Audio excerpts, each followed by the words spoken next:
السلام عليكم ورحمة الله وبركاته. الحمد لله رب العالمين والصلاة والسلام على أشرف الأنبياء والمرسلين وعلى آله وصحبه ومن استنى بسنته إلى يوم الدين.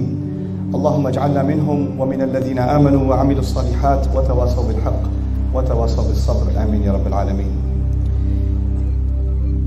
সত্যি দারুণ লাগছে এখানে আসতে পেরে, মাশাআল্লাহ। আমি সত্যিই খুবই খুশি এখানে এসেছি বলে। আমি অত্যন্ত কৃতজ্ঞ তাদের প্রতি যারা আজ সন্ধ্যায় এখানে এসেছেন। বিশেষ করে অডিয়েন্সের মায়েদের উপস্থিতির কারণে কৃতজ্ঞতা বোধ করছি। মায়েদের জন্য করতালি শুনতে চাই, যারা তাদের বাচ্চাদের এখানে নিয়ে এসেছেন এবং তাদের সামলে রাখার দায়িত্বে আছেন।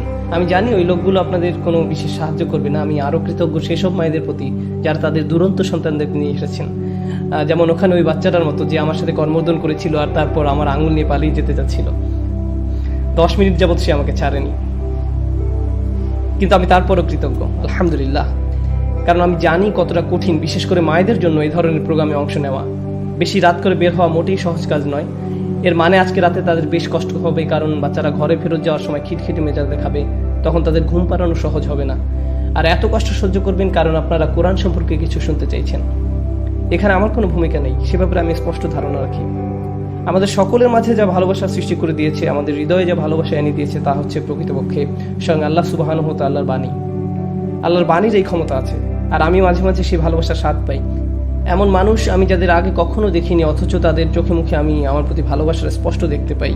তাদের চোখে আমি অকৃত্রিম দোয়া দেখতে পাই আমার জন্য, আমার পরিবারের জন্য, শুধুমাত্র একটা কারণে, কারণ আমি চেষ্টা করছি, সামান্যতম চেষ্টা করছি আল্লাহর বইটা বোঝার এবং তা থেকে মানুষকে কিছু জানানোর, এতটুকুই। আমি অসাধারণ কিছুই করছি না, এই বইটিই অসাধারণ। যে কেউ এই কিতাবের জন্য কাজ করতে চাইবে, যে কেউ এই কিতাবের বার্তা নিজের জন্য এবং অন্যের জন্য শেয়ার করবে, আল্লাহ আযজা ওয়া জাল্লা তাদের পুরস্কৃত করবেন। আর সবচেয়ে বড় উপহার যা আমি কিংবা আপনি অর্জন করতে পারি, তা হলো মানুষের দোয়া।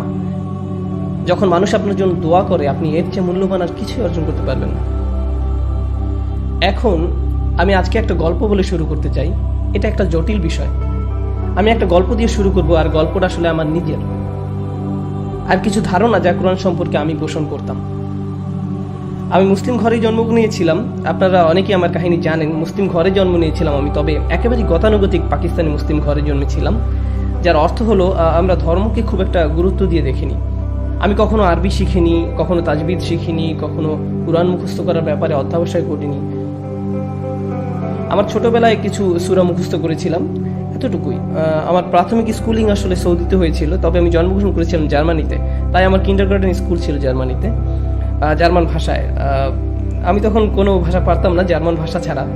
অদ্ভুত শোনাচ্ছে, কারণ আমি এখন জার্মান পারি না। যাই হোক, এরপর আমি উর্দু ভাষা শিখলাম। 2nd গ্রেড থেকে 8th গ্রেড পর্যন্ত আমি সৌদিতে ছিলাম, কিন্তু পাকিস্তানি স্কুলে পড়তাম, যেটা মজার ব্যাপার ছিল। তো সেখানে আমি উর্দু শিখেছিলাম। হাই স্কুলে আমি যুক্তরাষ্ট্রে আসলাম। আমার কাছে তখন কোনো ভালো কারণ ছিল না যেজন্য আমি ধর্মকে গুরুত্ব দিতে পারি। একজন টিনেজার হিসাবে যে কুইন্সে বসবাস করছে, আমার চারপাশের কেউ, আমার সব বন্ধুদের মাঝে কেবল একজন মুসলিম ছিল, আর আমি তাকে মুসলিম হিসাবে চিনতাম কারণ তার নাম ছিল আতিফ, অন্য কোনো কারণে নয়। আপনি নিউ ইয়র্কে হাই স্কুলে একজন মুসলিমের মতো আচরণ করেন না, আমরা কেউই তা করি না, তাই না? তো সে বয়সে আমি এখন সেই সময়ের কথা চিন্তা করি, আমার কলেজের কথা ভাবি আর নিজেকে জিজ্ঞেস করি তখন আমি ইসলাম নিয়ে কী ভাবতাম। আর প্রথম যে উত্তর আমার মাথায় আসে তা হলো আমি তখন ইসলাম নিয়ে কিছুই ভাবতাম না। আমি তেমন কিছুই ভাবতাম না, কিন্তু তাও যদি কিছু ভেবে থাকি তা হলো 3টি জিনিস। এই 3টি বিষয় দিয়ে আমি শুরু করব, আর আমি চাই আপনারা এই 3টি বিষয় মনে রাখবেন। প্রথম যে বিষয়টা আমি ভাবতাম তা হলো ইসলাম যুগোপযোগী নয়। এতে আমার বর্তমান সমস্যাগুলোর কোনো সমাধান নেই। আমি যখনই কোনো খুতবা শুনতে যাই, যখনই কোনো লেকচার শুনতে যাই, তারা বলে এমন সব চমৎকার ঘটনা যা অনেক কাল আগে ঘটে গিয়েছে। তারা কখনোই বর্তমান সময়ে কোনো ভালো কিছু হওয়ার কথা বলে না। এখন শুধু খারাপ সময় যাচ্ছে, ভালো সময় অনেক আগেই পার হয়ে গিয়েছে। তারা আমাকে এটাই বারবার বলতে থাকে। নবীদের সময় অসাধারণ ছিল, সাহাবাদের সময়টা দারুণ ভালো ছিল, আমরা আগে অনেক ভালো ছিলাম, কিন্তু এখন আমরা হলাম কয়েকজন মুনাফিকুন। আমরা সবাই জাহান্নামের আগুনে পুড়ে মরব, আমরা সবাই পাপে লিপ্ত। তো আমি এটা মেনে নিয়েছিলাম। আমি তখন নিজেকে বলেছিলাম, আচ্ছা ঠিক আছে, ভালো সময় শেষ, এখন শুধুই খারাপ সময় যাবে, আর এই জন্য এই ধর্ম আমাকে বর্তমানে কিছুই দিতে পারবে না। যখনই মানুষ ইসলাম নিয়ে কথা বলতো তারা আমাকে বলতো, আর এটা মাথায় রাখুন, আমি তখন এমন একজন মানুষ যে দিন শিখে আগ্রহী নই। আমি জুমাতে যেতাম কারণ আমার বাবা আমাকে জোর করে নিয়ে যেতেন, আমি নিজ থেকে যেতে চাইতাম না, তিনি জোর করে নিয়ে যেতেন। আর আমি সেখানে বসে ভাবতাম কখন এটা শেষ হবে। আমার জীবনের সবচেয়ে ভালো ঘুমগুলো আমি জুমাতে বসে ঘুমিয়েছি। আর যে জিনিসটা আমাকে ঘুম থেকে তুলতো তা ছিল আকিমিস সালাত, একমাত্র কারণ যার জন্য আমি জেগে উঠতাম। কিন্তু আমি ঘুমিয়ে পড়ার আগে যতটুকু শুনতাম, সামান্য কিছু যা শুনতে পেতাম তা ছিল বর্তমানে যা কিছু ঘটছে তার বেশিরভাগই হারাম, আর আমাদের অধিকাংশ লোকই আল্লাহর অবাধ্যতা করে চলছি। আর একমাত্র উপায় আপনি এখান থেকে বাঁচতে পারেন, আপনাকে সেসব মানুষের মতো হতে হবে যারা হাজার হাজার বছর আগে পার হয়ে গিয়েছে। আপনাকে প্রাচীন যুগের মানুষের মতো হতে হবে, আপনি আধুনিক হতে পারবেন না। তো আমি আমার মাথায় এমন ধারণা গেঁথে রেখেছিলাম যে এই ধর্ম সেসব মানুষের জন্য যারা এটা ভেবে নিতে চায় যে তারা হাজার হাজার বছর আগে দুনিয়ায় বাস করছে। এই ধর্ম 2015 মানুষের জন্য নয়, কিংবা তখন ভেবেছিলাম 1997 এর মানুষের জন্য নয়। এটা ছিল আমার প্রথম ধারণা যে এই ধর্ম এই যুগের সাথে মানানসই নয়, এই ধর্ম সেকেলে, এই ধর্ম অচল। আর দ্বিতীয় ধারণা, তবে এই ধারণা কি একজন মুসলিমের ছিল নাকি অমুসলিমের? ইসলামের প্রতি এই ধারণা একজন মুসলিমের, আর আমি এই ক্ষেত্রে একা নই। আমি একা নই, এবং তখনও একা ছিলাম না। লক্ষ লক্ষ মানুষ এমনটা ভাবতো, আর এখনো ভাবে। দ্বিতীয় ধারণা ছিল এই ধর্ম বেশ রূঢ়, এটা কঠোর। এমন সম্ভাবনাই বেশি যে আপনি খারাপ কাজ করছেন আর এর জন্য আপনি জাহান্নামে যাবেন। আসলে আপনি যে জাহান্নামে যাবেন তার সম্ভাবনা হলো 99.99999%। তবে সম্ভবত সৌভাগ্যক্রমে আপনি বেহেশতে যেতেও পারেন। অধিকাংশ সময় আমি যা শুনেছি তা ছিল আমি বেশ বিপদে আছি এবং আল্লাহ আমার উপর রেগে আছেন, এটাই আমি বেশি শুনেছি। আমি যাই করতে যাই না কেন, ইসলামের দৃষ্টিতে এতে কিছু সমস্যা আছে, কোনো ভুল আছে এতে। আর সত্যি বলতে সে সময় আমি দাড়িওয়ালা মানুষদের খুব ভয় পেতাম, খুব ভয় পেতাম। কারণ আমি যেসব লোক চিনতাম যাদের দাড়ি ছিল তারা হাসতে পারতো না, তারা আপনার দিকে কঠোর দৃষ্টিতে তাকায়, যা দেখে আপনি ভয় পাবেন। আপনি যত ধার্মিক হতে থাকেন ততই পৃথিবীর উপরে আপনার রাগ বাড়তে থাকে। তো আমি আসলে এই মানুষদের খুব ভয় পেতাম, খুবই ভয় লাগতো। একবার কলেজে থাকতে আমি বসে পিজা খাচ্ছি নিউ ইয়র্কের কোনো রেস্তোরাঁয়, আর দাঁড়িয়ে একজন ঢুকলেন। আমি ভাবলাম মজা করে পিজা খাবো, আর এই লোকটা সব মজা নষ্ট করে দিল। এখন এসেই আমাকে লেকচার দিবে আমি কিভাবে জাহান্নামে যাবো তা নিয়ে। এই মানুষগুলোর ব্যাপারে আমি অতিরিক্ত সাবধান ছিলাম। এটা ছিল আমার দ্বিতীয় অভিমত। প্রথমটা ছিল এই ধর্ম যুগ উপযোগী নয়, দ্বিতীয়টা ছিল এটা কঠোর কঠোর। যেই মানুষগুলো এই ধর্ম মেনে চলে তারা উদার নয়, তারা হাসি খুশি নয়, তারা আপনার সমালোচনা করে, তারা বলতে থাকে আপনি কত খারাপ আর তারা আপনার চেয়ে কত ভালো। এটা আমার দ্বিতীয় মত। আর আমার তৃতীয় অভিমত ছিল, আচ্ছা ঠিক আছে, আমার হয়তো বইয়ের প্রচ্ছদ দেখে আসল বই সম্পর্কে বিচার করা উচিত হচ্ছে না, কেবল মুসলিমদের দেখে আমার ইসলাম সম্পর্কে মতামত দেওয়া উচিত না। একজন খতিব কি বলছেন, এই মানুষগুলো যা করে কিংবা যেভাবে ব্যবহার করে, আমার হয়তো তা শুনেই কোনো সিদ্ধান্তে আসা উচিত না। আমি নিজেই এই ধর্ম যাচাই করে দেখি, আমি নিজেই কোরআন পড়ে দেখি, আমি নিজেই বুঝে নেব এতে কি বলা আছে, কারণ আমি এই মুসলিমদের বিশ্বাস করি না। আমি নিজেই কোরআন পড়ব। আমি কি আরবি পারতাম? না, অবশ্যই আমি এটা অনুবাদ পড়ব। আমি অনুবাদ পড়ার সিদ্ধান্ত নিলাম, আর আমি যা বুঝলাম এতে গোলযোগ আছে। আমি দ্বিধান্বিত ছিলাম, কারণ শুরুতে কিছু আয়াত একটা বিষয় নিয়ে কথা বলছে, এরপর অন্য বিষয় নিয়ে কথা বলছে, এভাবে একবার একটা তো আরেকবার আরেকটা, একবার এটা তো আরেকবার সেটা। আমি জীবনে কখনো এমন বই পড়িনি। আমি যখন কোনো বই পড়ি আমি প্রথম অধ্যায় থেকে শুরু করি, আগে সেটা বুঝি, এরপর দ্বিতীয় অধ্যায়টা প্রথম অধ্যায়ের আলোকেই গড়ে ওঠে, তারপর 3 নম্বর অধ্যায় 2 অধ্যায়ের আলোকেই রচনা করা হয়, আর এভাবেই চলতে থাকে। কিন্তু কোরআনে সেসবের বালাই নেই, কোরআনে তাকরার আছে। এতে এক কথা বারবার বলা হয়েছে, আল্লাহ একই কথা এক জায়গায় বললে আবার সেটা অন্য কোথাও বলেছেন, এভাবে বলতেই থেকেছেন। তো আমি বুঝতে পারছিলাম না যে এই বইটা আসলে সাজানো হয়েছে কিভাবে। আমি কিছুতেই বুঝতে পারছিলাম না। তার উপর মাঝে মাঝে এমন কথা পড়তাম যেগুলোর একেবারেই কোনো মানে হয় না। আলিফ লাম মিম, এটার মানে কি? আমি কিছুই বুঝলাম না। প্রথম অভিমত কি ছিল বলুন তো? আপনারা কি বেঁচে আছেন? প্রথম অভিমত কি ছিল?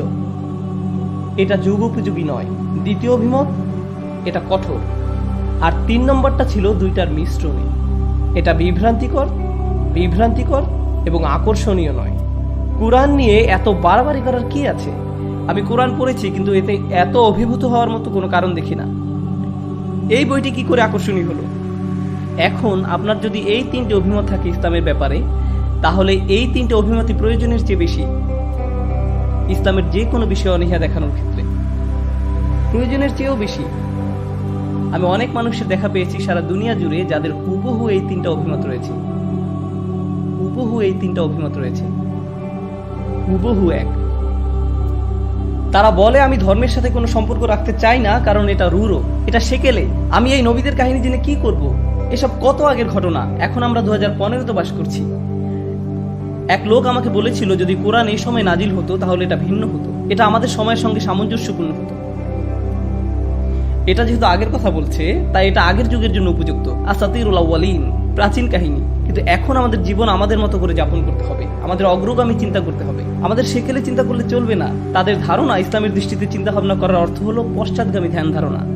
আমি আরো সামনে যাওয়ার আগে বলে নেই, আমার আলোচনার প্রথম অর্ধেকে আমি কেবল আমাদের সমস্যাগুলো তুলে ধরবো, সমস্যাগুলোর ব্যাখ্যা করব। আর এই প্রথম সমস্যাটা ছিল আমার মাথায়। আমি নিজেকে এর জন্য দোষারোপ করি, তবে এই উম্মতকেও দোষারোপ করি। আপনারা মার্কেটিং বোঝেন, তাই না?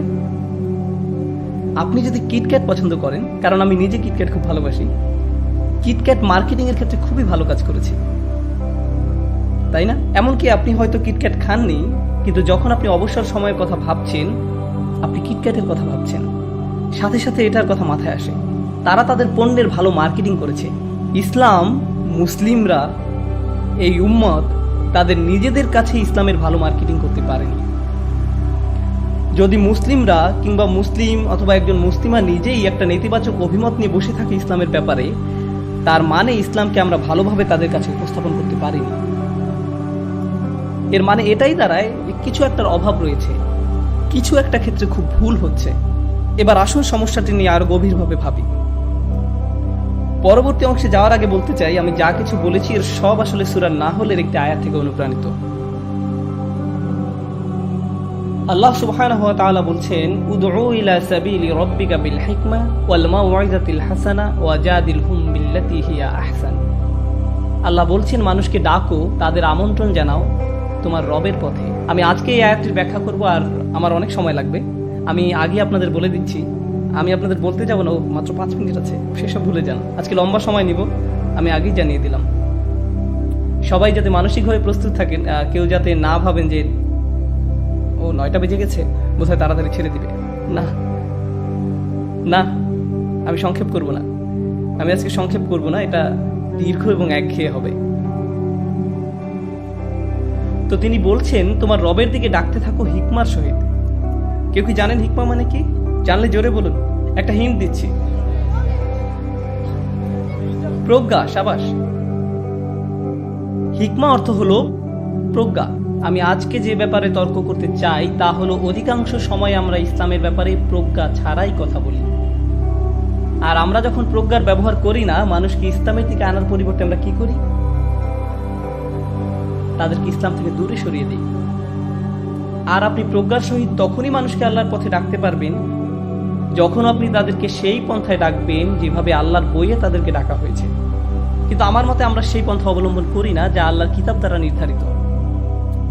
আমরা আমাদের নিজস্ব উপায় ডাকি, আর এই পদ্ধতিগুলো একেবারেই বিফল। আসলে এগুলো মোটেই বিচক্ষণ পন্থা নয়, খুবই অবিবেচনাপূর্ণ পদ্ধতিতে মানুষকে ইসলামের পথে আহ্বান করা। তো আমি আপনাদের ছোট একটা তালিকা দিব কিভাবে আমরা এই ভুলগুলো করে থাকি। বেশি বড় নয়, ছোট লিস্ট, আর আমি তাড়াতাড়ি বলে যাব।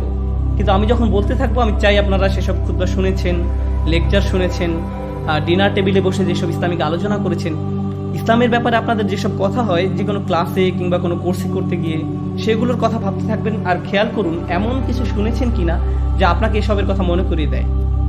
ইসলামের পথে আহ্বানের প্রথম অবিবেচনাপূর্ণ পদ্ধতি হলো আমরা বিরোধ নিয়ে কথা বলি। এই গ্রুপের সাথে সেই গ্রুপের তুলনা, এই শেখের সাথে সেই শেখের দ্বন্দ্ব, এই মাযহাবের সাথে অন্য মাযহাবের বিরোধ। তুমি এমন বলছো অথচ ওই শেখ অন্যরকম বলেছেন, তুমি তর্কে যেতে চাও? আর এমনও মানুষ আছে যারা বলে যে তারা ইসলামের ব্যাপারে কথা বলছে, কিন্তু তাদের মুখে একমাত্র যে কথাটা শোনা যায় তা হলো অন্য মানুষরা কি ভুল করছে। তাদের ইউটিউব চ্যানেল আছে, ফেসবুক পেজ আছে, ব্লগ আছে। এই মানুষগুলো অনেক পরিশ্রম করে অন্যের ভুল নিয়ে গবেষণা করার জন্য। আপনার জীবনে কি আর কিছু নেই? যাই হোক, তারা এমনটাই করে, তারা পড়াশোনা করে, তারা অনেক পড়াশোনা করে, আর তারপর বলে এই ভিডিওতে 87 নম্বর মিনিটে। ভাই, আপনি 87 মিনিট ধরে শুনেছিলেন কেবল একটা ভুল ধরার জন্য? অসাধারণ! আপনার মনোযোগের দৃঢ়তা দেখে আমি অবাক হচ্ছি। এই ভাই এমন কথা বলেছেন, আস্তাগফিরুল্লাহিল আযীম। এই জন্যই এই ভাই আমাদের জন্য ফিতনা। সে মানুষকে জাহান্নামের দিকে ডেকে নিয়ে যাচ্ছে। টাটা। এই আমার ব্লগের অ্যাড্রেস, এই উম্মাকে এই ভাই থেকে রক্ষা করার জন্য। এই কথাগুলো আপনার কাছে পরিচিত মনে হচ্ছে? মানুষ কারো কারো কাছ থেকে উপকৃত হলে আমার কারো নাম উল্লেখ করতে হবে না। আমি এসবের পরোয়া করি না, আর আমি নিজের ব্যাপারেও বলছি না, কারণ আমি সত্যি এসবের পরোয়া করি না। আমি ইউটিউব ভিডিওর নিচে কমেন্ট করি বিনোদনের জন্য। কিন্তু হয়তো এমন কেউ আছে যার থেকে আপনি উপকৃত হচ্ছেন। হয়তো আপনি মুফতি মেং থেকে উপকৃত হয়েছেন, যাকে আমি অত্যন্ত ভালোবাসি। খুবই কুল। শেষবার যখন আমি এখানে এসেছিলাম, পিস কনফারেন্স চলছিল, আপনাদের মধ্যে কেউ কেউ সেখানে উপস্থিত ছিলেন। আমি মুফতি মেংকের সাথে সময় কাটাচ্ছিলাম, আর আমি তাকে বলছিলাম, তবে এটা বলার আগে আমি আপনাদের আরেকটা গল্প বলতে চাই। এটা আমার সাথে এ পর্যন্ত দুবার ঘটেছে। আমি আটলান্টা জর্জিয়াতে ছিলাম। আমি এয়ারপোর্টে গেলাম, তখন এক সেনেগালিজ মহিলা আমাকে দেখে বললেন, আরে মুফতি মেং? আমি বললাম, না, আমি জানি আপনি মুফতি মেঘ, আপনি মিথ্যা বলছেন, মিথ্যা কথা বলছেন, আমি আপনার ভিডিও দেখেছি। না, আমি মুফতি মেঘ নই। না, আপনি মিথ্যা বলছেন, ওয়াল্লাহি আপনি মুফতি মেঘ। আমি আমার আর মুফতি মেঘের একটা ছবি বের করলাম, আর তাকে দেখালাম, এটা হলো মুফতি মেঘ, আর এটা আমি। ওহো, আপনি দেখতে অনেকটা তার মতন। আচ্ছা, ঠিক আছে। ঠিক একই জিনিস ঘটেছে দোহাতে। এক ভাই আমার কাছে এসে বললেন, আপনি মুফতি মেঘ, তাই না? আর আমি কিছুটা ভেবে বলে ফেললাম, হ্যাঁ। তবে আমার সবচেয়ে প্রিয় ঘটনাটা ঘটেছে দুবাই এয়ারপোর্টে। ভাই, আপনি নোমান?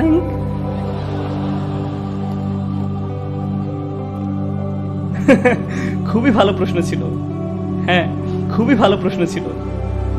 তো আমি মুফতি মেঘের সঙ্গে ছিলাম, আর আমি তাকে বললাম, মুফতি জানেন আমাদের কি করা উচিত? আমি আপনার থোপ পরবো, আর আপনি আমার স্যুট পরবেন, এরপর আমরা লেকচার দিব। আর আমরা কাজটা করেই ফেলতাম, কিন্তু সময় ছিল না। তবে পরের বার আমি মুফতি মেঘের মতো পোশাক পরবো, আর তিনি আমার মতন। তো এই আমি কথা বলছিলাম জ্ঞানের অভাব নিয়ে। যাই হোক, আসল বক্তব্যে ফিরে আসি। আমি কথা বলছিলাম জ্ঞানের অভাব নিয়ে। হাত তুলুন তো যারা মুফতি মেঘ থেকে উপকৃত হয়েছেন। ওয়াও, দেখলেন তো? এজন্যই আমরা মানুষটাকে এত ভালোবাসি। আল্লাহ তাকেও তার পরিবারকে রক্ষা করুক। অথচ কেউ একজন আপনার কাছে এসে বলল, আপনি জানেন তিনি কিছু ভুল কথা বলেছেন। কেউ কেউ বলে তিনি পথভ্রষ্ট, কেউ কেউ বলে তিনি ভালো আলিম নন। এ ধরনের কথাবার্তা শুনেছেন কখনো? কখনো শুনেছেন এ ধরনের কথাবার্তা? কোথায় পান এসব লোকে বলা কথাগুলো? এটা তো রাসূল সাল্লাল্লাহু আলাইহি ওয়াসাল্লামের সুন্নাহ নয়, বরং এই যুগেরই মুসলিমদের সুন্নাহ হয়ে দাঁড়িয়েছে। যে মানুষটা অন্যদের কিছুটা উপকার করেছে, আপনার তার ব্যাপারে খুঁত ধরতেই হবে। আর আমি আপনাকে নিশ্চয়তা দিচ্ছি, আমি কিংবা অন্য যে কেউ যারা কখনোই এই মাইকটা ধরে কথা বলেছে, তাদের সবার মাঝেই ভুল রয়েছে, কারণ আমরা মানুষ। আপনি যদি আমাদের ভুল ধরতে চান, আমি নিশ্চয়তা দিচ্ছি আপনি সেটা খুঁজে পাবেন। নিশ্চিতভাবে আপনি ভুল পাবেন, কারণ আমরা সাধারণ মানুষ। আর আপনি যদি খুশিতে লাফিয়ে ওঠেন, ওহো এই তো ভুল পেয়েছি, অবশ্যই ভুল তো পাবেনই, সে কেবল একটা মানুষ, এতে কোনো কাজের কাজ আপনি করেননি। কিন্তু আমরা এটাকে বলি আমর বিল মারুফ ওয়ান নাহি আনিল মুনকার। আপনার সমস্যা কি? এটা আমর বিল কোনো কিছুই না।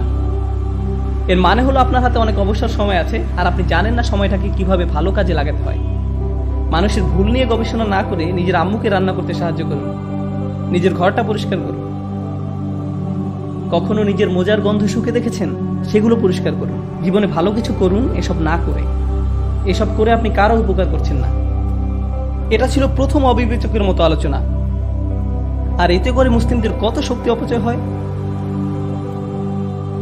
কতটা শক্তি অপচয় হয় শুধু অমুকের বিরুদ্ধে তমুকের বিরুদ্ধে যুদ্ধের কারণে।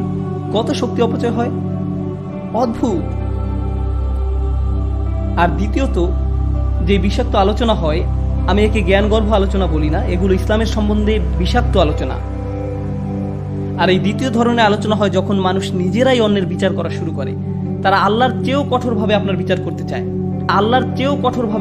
চায়, তারা মানুষকে কেবল বলতে থাকে তারা জাহান্নামের আগুনে পড়বে, এটা হারাম। অথচ আপনি ফুকাহাদের মতামত সম্পর্কে কিছুই জানেন না। আপনি নিজে ভাবছেন এটা হারাম, তাই সে ধারণা সারা দুনিয়ার উপর চাপিয়ে দিতে চাইছেন। কিসের ভিত্তিতে সিদ্ধান্ত দিচ্ছেন? কোথায় পেলেন এই অভিমত? আমি একটা মজার ঘটনা বলি। আমার এক বন্ধু শেখ আব্দুল নাসের, আপনাদের কেউ হয়তো তাকে চিনতে পারবেন। শেখ আব্দুল নাসের আর আমি এক ডিনারে গিয়েছিলাম। ডিনারে আরও মানুষ ছিল আমাদের সাথে। তাদের মাঝে একজনের দাড়ি ছিল খুবই ছোট, লোকটার বেশ ছোট দাড়ি ছিল। একজনের দাড়ি ছিল খুবই ছোট, লোকটার দাড়ি বেশ ছোট ছিল। এই ভাইটার পাশের জনের আবার লম্বা দাড়ি ছিল। লম্বা দাড়িওয়ালা ভাইটা ছোট দাড়িওয়ালা ভাইটির দিকে তাকিয়ে বললেন, ভাই আপনার মুখটা তো হারাম। আর সে লোকটাকে ডিনারের টেবিলে অস্বস্তিতে ফেলে দিয়েছিল। আর আপনারা জানেন, যখন ফকিহ বিষয়ে আলোচনা হয় তখন আমি মুখ খুলি না, কারণ আমি ফকিহ নই, আমি আলিমও নই। কিন্তু শেখ আব্দুল নাসের আসলে একজন ফকিহ, আর তিনি তাদের কথা শুনছিলেন। বলা ভালো তাদের দুইজনেরই বয়স 20-এর বেশি নয়। ভাই আপনার মুখে এটা হারাম, হাদিসে বলা হয়েছে আপনার দাড়ি বড় করা উচিত। ঠিক তখন শেখ আব্দুল নাসের তার বারবিকিউ মাত্র মুখে তুলতে যাচ্ছিলেন, সেটা রেখে ছেলেটাকে সম্বোধন করলেন, ভাই আপনার এই হাদিসটা কোথায় পেয়েছেন? বুখারীতে আছে মনে হয়। কোন অধ্যায়ে? এই হাদিসের রাবিকে কে বর্ণনা করেছেন? কাদের কাছে বর্ণনা করেছেন? সাহাবারা হাদিসটি কিভাবে বুঝেছিলেন? তাবেঈগণ কিভাবে বুঝেছিলেন? ইমাম বুখারী নিজে হাদিসটির ব্যাপারে কি বলেছেন? ফাথুল বারীতে এই হাদিসটির কি ব্যাখ্যা করা হয়েছে? মালিকি মাযহাবে কি ব্যাখ্যা হয়েছে? শাফিঈ মাযহাবে কি ব্যাখ্যা হয়েছে? তখন সেই ভাই বলল, আপনি আমাকে অস্বস্তিতে ফেলছেন, দয়া করে অপমান করবেন না। শেখ বলল, হ্যাঁ ঠিক, আমি আপনাকে অপমান করছি, কারণ আপনি ওই ভাইকে অপমান করেছিলেন। আপনি ঠিকমতো জানেন না, অথচ আপনি সব বিষয়ে হালাল কিংবা হারাম আখ্যা দিয়ে ফেলেন। আপনার কোনো যোগ্যতা নেই। আপনার গভীর আলোচনার মধ্যে দিয়ে যেতে হবে এটা বলার আগে যে মহান আল্লাহ কোনো কিছুকে নিষেধ করে দিয়েছেন। আপনার যথেষ্ট সচেতন থাকতে হবে। এটা কোনো ছোটখাটো বিষয় নয়। তিলকা হুদুদাল্লাহ, এটা আল্লাহর নির্ধারিত পথ। আপনি সবকিছুকে এভাবে হারাম হারাম বলে ঘোষণা দিতে পারেন না। আর আপনি এটা বলে দিতে পারেন না কে জাহান্নামের আগুনে নিক্ষিপ্ত হবে, কে সঠিক পথে আছে আর কে পথভ্রষ্ট। আমি যে আয়াত নিয়ে কথা বলেছি এর শেষ দিকে আপনারা দেখবেন, ইন্না রাব্বাকা হুয়া আ'লাম বিমান দাল্লা আন সাবিলিহি। আপনার রব তিনিই জানেন কে পথভ্রষ্ট, আপনি নন। এই সিদ্ধান্ত দেওয়ার অধিকার আপনার নেই। কিন্তু আমরা খুব তাড়াতাড়ি মানুষকে বিচার করে ফেলি। আসলে আমরা মানুষকে বিচার করায় এতটাই দক্ষ যে মসজিদে ঢোকার সাথে সাথেই আমরা তার সম্পর্কে সিদ্ধান্তে চলে আসি। আপনি তার দিকে তাকিয়ে দেখেন, ও দাড়ি ছোট, তারপর টাকনুর দিকে তাকিয়ে দেখলেন, এতেই যা বোঝার বুঝে যান। কত জলদি আপনি মানুষকে জাহান্নামে পাঠিয়ে দিলেন। এটা খুবই ভয়ানক কাজ, মানুষের অন্তরে থাকা ইসলামকে বিচার করা। কেবল আল্লাহরই এই অধিকার আছে, তাদের বিচার করা আমাদের কাজ নয়। আমাদের এমন অবস্থানে রাখা হয়নি। তবে হ্যাঁ, যদি কেউ কোনো ভুল কাজ করে থাকে আর আপনি জানেন এটা অবশ্যই একটা ভুল, আপনি এ বিষয়ে খোঁজ নিয়ে দেখেছেন, আপনি নিশ্চিতভাবে জানেন যে এটা একটা ভুল, তাহলে আপনার উচিত ভদ্রভাবে তাকে সেই কাজ থেকে সরে আসার কথা বলা। আর হয়তো আপনার নিজ থেকে তাকে শুধরানোর দরকার নেই, অন্য কেউ তাকে সংশোধন করে দিলে ভালো হবে। আপনাকে কৌশল অবলম্বন করতে হবে। মাঝে মাঝে আপনি কারো সংশোধন করতে চাইলে তাতে উপকারের চেয়ে ক্ষতি বেশি। আমি যদি আমার বাবার ভুল সংশোধন করতে চাই, এতে ভালো কিছু হবে না। এটা ভালো পন্থা নয়। আমার উচিত আমার মায়ের সাথে কথা বলা, তারপর আমার মা আমার বাবার সাথে কথা বলবেন, এতে করে আমি কোনো ঝামেলায় পড়বো না। বুঝতে পারছেন আমি কি বলছি? মাঝে মাঝে আপনাকে প্রজ্ঞা ব্যবহার করতে হবে। সব সময় সরাসরি বলতে হবে এমন কোনো কথা নেই, এতে ভালো হওয়ার চেয়ে হয়তো খারাপই বেশি হবে। তো প্রথম বিষাক্ত কথা হলো ভেদাভেদ নিয়ে কথা বলা, যার ফলে মানুষ বিভক্ত হয়ে পড়ে, বিভিন্ন ধরনের গ্রুপ নিয়ে কথা বলা। দ্বিতীয়টা হলো মানুষকে অতিমাত্রায় বিচার করা। আর তৃতীয় ধরন হলো, জানি আমি একটু ইঙ্গিত দিয়েছি, আল্লাহর কিতাব এবং রাসূল সাল্লাল্লাহু আলাইহি ওয়াসাল্লামের সুন্নাহ নিয়ে অগভীর আলোচনা, এসবের গভীরতা একেবারেই না যাওয়া। আমি আসলে কি বোঝাতে চাইছি, আপনি যদি একটা খুতবা শুনেন যেখানে 30টি আয়াত বর্ণনা করা হচ্ছে, 20টি হাদিস বলা হয়েছে, একের পর এক আয়াত হাদিসের পর হাদিস বলেই যাচ্ছে, প্রত্যেক আয়াতের পেছনে তাহলে কতটা সময় ব্যয় হলো? কয়েক সেকেন্ডের মতো, তাই না? সাথে সাথে পরবর্তী আয়াতে চলে গেলেন, এরপর অন্য আয়াত, অন্য হাদিস, আবার অন্য আয়াত। কতটা সময় ব্যয় করলেন যে কোনো একটা আয়াত সম্পর্কে গভীরভাবে চিন্তা করতে? খুবই অল্প সময়। এটা আপনার জন্য ভালো নয়। খুবই অল্প সময়, এটা আপনার জন্য ভালো নয়। কোরআনের প্রত্যেকটি আয়াত, রাসূল সাল্লাল্লাহু আলাইহি সাল্লামের প্রত্যেকটি হাদিস নিয়ে গভীরভাবে ভাবতে হবে। আপনি যখন আমাকে একসাথে অনেক কিছু দিতে চাইবেন, আমি আসলে এদের একটির প্রতিও সঠিকভাবে মনোযোগ দিতে পারবো না। আল্লাহ কোরআনে অভিযোগ করেছেন, আফালা ইয়াতাদাব্বারুনাল কুরআন আম আলা কুলুবিন আফালুহা। তিনি বলেছেন লিয়াদাব্বারু আয়াতিহি, তিনি বলেননি লিয়াস্তাদিল্লু বিহায়াতিহি, তিনি বলেছেন লিয়াদাব্বারু আয়াতিহি, যাতে তারা গভীরভাবে তার আয়াত নিয়ে চিন্তা করতে পারে। আমি আজকে 1.5 ঘন্টা কথা বলবো আপনাদের সাথে। কয়টি আয়াত নিয়ে জানেন? কয়টি আয়াত নিয়ে? একটি মাত্র আয়াত, একটি মাত্র আয়াত। কারণ এই আয়াতটি আমাদের মনোযোগের দাবিদার। আমাদের এই আয়াত নিয়ে গভীরভাবে ভাবতে হবে। তো যেটা হয়, মানুষ অনেকগুলো আয়াত বয়ান করে থাকে কিন্তু কোনো আয়াতের গভীরতায় যায় না। আপনি যদি কোনো কিছু গভীরভাবে না বুঝে থাকেন তাহলে ভুল বোঝার সম্ভাবনা থাকে। যখন আপনার গভীর জ্ঞান থাকে না, আপনার ভুল বোঝার অনেক সম্ভাবনা থেকে যায়, কারণ স্বল্প জ্ঞান খুব সহজেই সমস্যায় ফেলতে পারে। চলুন আপনাদের অন্য কিছু বলি, যেহেতু আমি এই বিষয়ে কথা বলছি। হয়তো আপনাদের বুঝতে অসুবিধা হবে, কিন্তু এটা বেশ গুরুত্বপূর্ণ। ইসলামের সর্বোত্তম উপহার, সবচেয়ে বড় সত্য যা আমাদের কাছে আছে, তা হলো আল্লাহর কিতাব। আল্লাহ সুবহানাহু ওয়া তাআলা বলছেন, কালিমাতুল্লাহি হিয়াল উলিয়া, আল্লাহর বাণী সর্বোত্তম স্থানে আছে। তো আমাদের কাছে সর্বোত্তম যে জিনিসটি আছে তা হলো কোরআন। তো যেটা হয়, কিছু মানুষ যারা পক্ষপাত দুষ্ট, তাদের মাথায় একটা ধারণা গেঁথে গিয়েছে যে নারীরা পুরুষের চেয়ে অধম। এই ধারণা তাদের মাথায় গেঁথে আছে। এখন যেহেতু তারা এটা ভেবেই নিয়েছে, তারা কিছু আয়াত আর কিছু হাদিসে দলিল খুঁজে আনবে এটা প্রমাণ করার জন্য যে কেন নারীরা পুরুষের চেয়ে অধম। কিন্তু ভাবুন, তাদের মাথায় কোনটা আগে এসেছে? আল্লাহর আয়াত নাকি তাদের ধারণা? কোনটা আগে এসেছে? এই ধারণা তাদের মাথায় আগে এসেছে। এই ধারণা তাদের মাথায় গেঁথে আছে।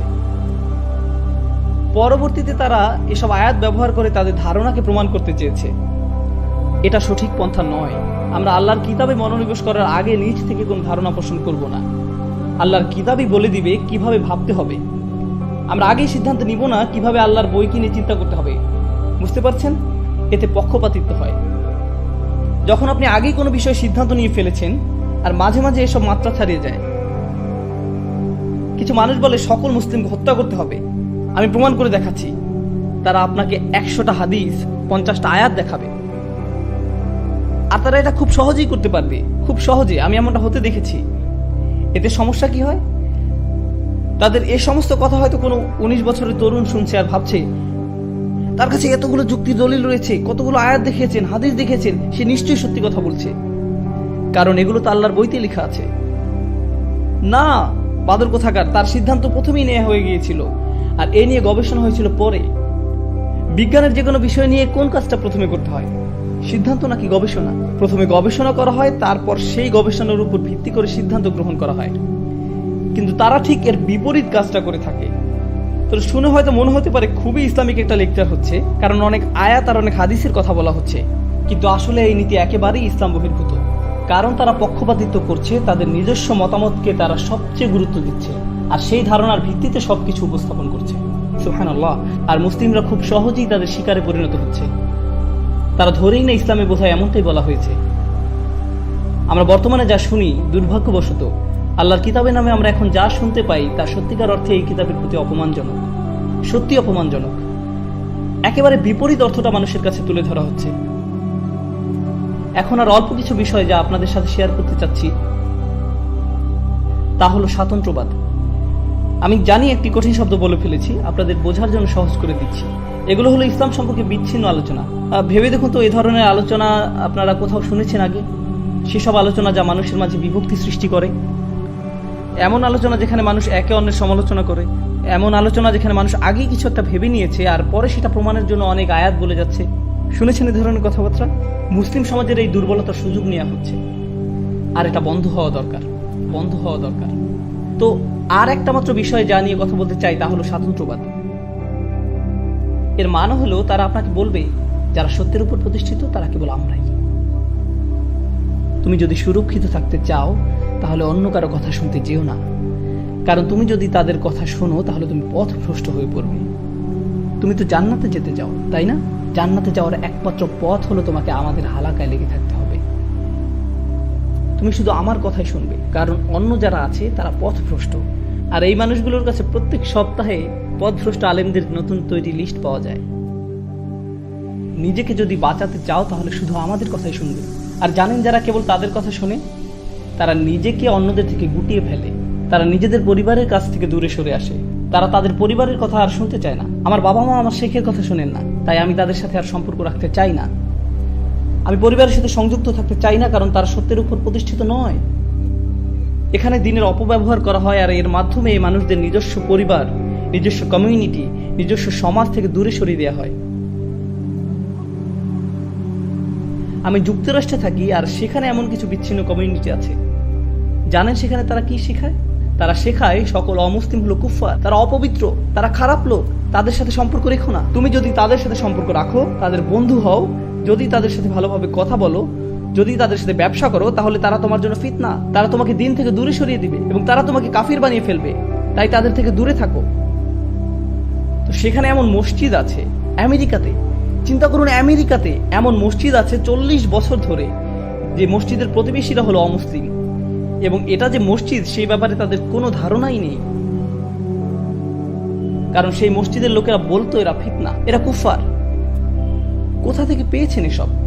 এমন চিন্তা চেতনা কোথা থেকে আসলো? যদি রাসূলুল্লাহ সাল্লাল্লাহু আলাইহি সাল্লাম মক্কার মানুষের সাথে সম্পর্ক না রাখতেন আর নিজেকে বিচ্ছিন্ন করে ফেলতেন, তবে আমরা আজ শাহাদা বলতে পারতাম না। আমি একজন মুসলিম কারণ আমার বাবা একজন মুসলিম, তার বাবা একজন মুসলিম, তার বাবা একজন মুসলিম, তার বাবা একজন মুসলিম, কিন্তু তার বাবা একজন বৌদ্ধ। আমি এক বৌদ্ধ পরিবার থেকে এসেছি। আমি খুঁজে দেখেছি আমার প্রো প্রো প্রো প্রো পিতামহ একজন বৌদ্ধ ছিলেন, আর তিনি মুসলমান হয়েছিলেন। কেউ একজন তার সাথে কথা বলেছিলেন, তাকে নোংরা কিছু ভাবেননি।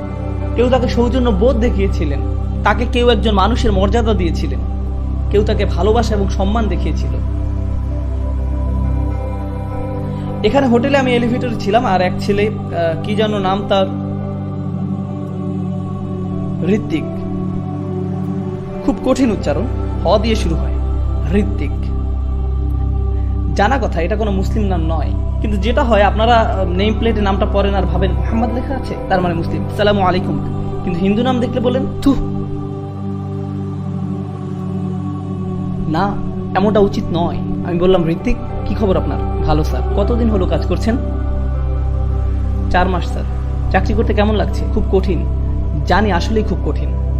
আর আমরা এভাবেই বন্ধু হয়ে গেলাম। আস্তাগফিরুল্লাহ, আমি এক কাফিরের সাথে কথা বলে ফেলেছি। শান্ত হন। এই দিন আমাদের অমুসলিমদের ঘৃণা করতে শেখায় না। এই দিন এসেছিল সকল মানুষকে তার সম্মান ফিরিয়ে দিতে। ওয়ালাকাদ কাররামনা বানি আদম। আল্লাহ বলছেন, আমি সম্মান দিয়েছি আদম সন্তানদেরকে। আমি আবারও বলছি, আল্লাহ কাদের সম্মান দিয়েছেন? আদম সন্তানকে। আদম সন্তানকে। তার মানে আদম আলাইহিস সালামের প্রত্যেক সন্তানকে সম্মান দেওয়া হয়েছে। কে দিয়েছেন এই সম্মান? আল্লাহ। আপনি তাদের অসম্মান করার কে? আল্লাহ তাদের মর্যাদা দিচ্ছেন, অথচ আপনি দিচ্ছেন না। আর আপনার ধারণা ইসলাম আপনাকে বলেছে তাদের অসম্মান করতে, ইসলাম বলেছে তাদেরকে খারাপ ভাবতে। আপনি সেই আয়াতটি বুঝতে পারেননি যেখানে আল্লাহ মুশরিকদেরকে নাজাস বলেছেন। আয়াতটি কোথায় আছে, কখন বলা হয়েছে, কোন সূরায় বলা হয়েছে, কিসের প্রেক্ষিতে বলা হয়েছে, কিভাবে এর প্রয়োগ করতে হবে, আমরা এইসব কিছুই জানতে চাই না, কারণ আমরা শুধু উপরে উপরে দেখেই খুশি, গভীরভাবে এ নিয়ে ভাবতে চাই না কেউ। আমাদের এত সময় নেই। এগুলো সবই প্রজ্ঞার বিপরীত। এখন আমরা কথা বলবো প্রজ্ঞা কি, কে বিষয়। এতক্ষণ আমি নেতিবাচক কথা বলেছিলাম, কিন্তু এখন আমরা ইতিবাচক কথা বলবো। আমি কেন এভাবে কথাগুলো সাজিয়েছি? কারণ আমি চাই আপনারা এখান থেকে ইতিবাচক চিন্তা মাথায় নিয়ে যাবেন। নেতিবাচক ভাবনা নিয়ে কেউ ফিরে যাক, সেটা আমি চাই না। এখন মনোযোগ দিয়ে শুনুন। আমি শুরু করব যে আয়াত দিয়ে, তা হলো সূরা নাহলের অন্তর্ভুক্ত। সূরা নাহলের এই আয়াতে মানুষকে বিচক্ষণতার সাথে দাওয়াত দিতে বলা হয়েছে। আমি অন্য যেসব আয়াত ব্যবহার করে এই আয়াতটি ব্যাখ্যা করব, সেগুলো সবই সূরা নাহলের অন্তর্ভুক্ত। একই সূরা থেকে এই সব আয়াত বলবো। আর এই সূরার একদম শেষ দিকে বলা হয়েছে মানুষকে বিচক্ষণতার সাথে দাওয়াত দিতে। আর এই সম্পূর্ণ সূরা জুড়ে আল্লাহ উদাহরণ দিয়ে বলেছেন কিভাবে মানুষকে দাওয়াত দিতে হবে। এই সূরাতেই সেই শিক্ষা দেওয়া হয়েছে কিভাবে বিজ্ঞতার সাথে মানুষকে দাওয়াত দিতে হবে। তো আমি আপনাদেরকে বলে একটি উদাহরণ দিব, মনোযোগ দিয়ে শুনুন, কারণ আমি আপনাদের পরীক্ষা করব। হ্যাঁ, পরীক্ষা করব। আমি জিজ্ঞেস করব আর আপনাদেরকে জোরে প্রশ্নের উত্তর দিতে হবে। আল্লাহ বলছেন তিনি আকাশ থেকে পানি বর্ষণ করেন। আনজালা মিনাস সামাই মাআন। তিনি আকাশ থেকে পানি বর্ষণ করেন। আনজালা মিনাস সামাই মাআন। ওয়াজ-যাইতুন ওয়ান-নাখিলা ওয়াল-আ'নাব ওয়া মিন কুল্লিস সামারাত। এখন দেখি আপনাদের ভোকাবুলারি কতটা মজবুত। জাইতুন মানে কি? জাইতুন মানে কি? ভাইয়েরা জিতে গিয়েছে।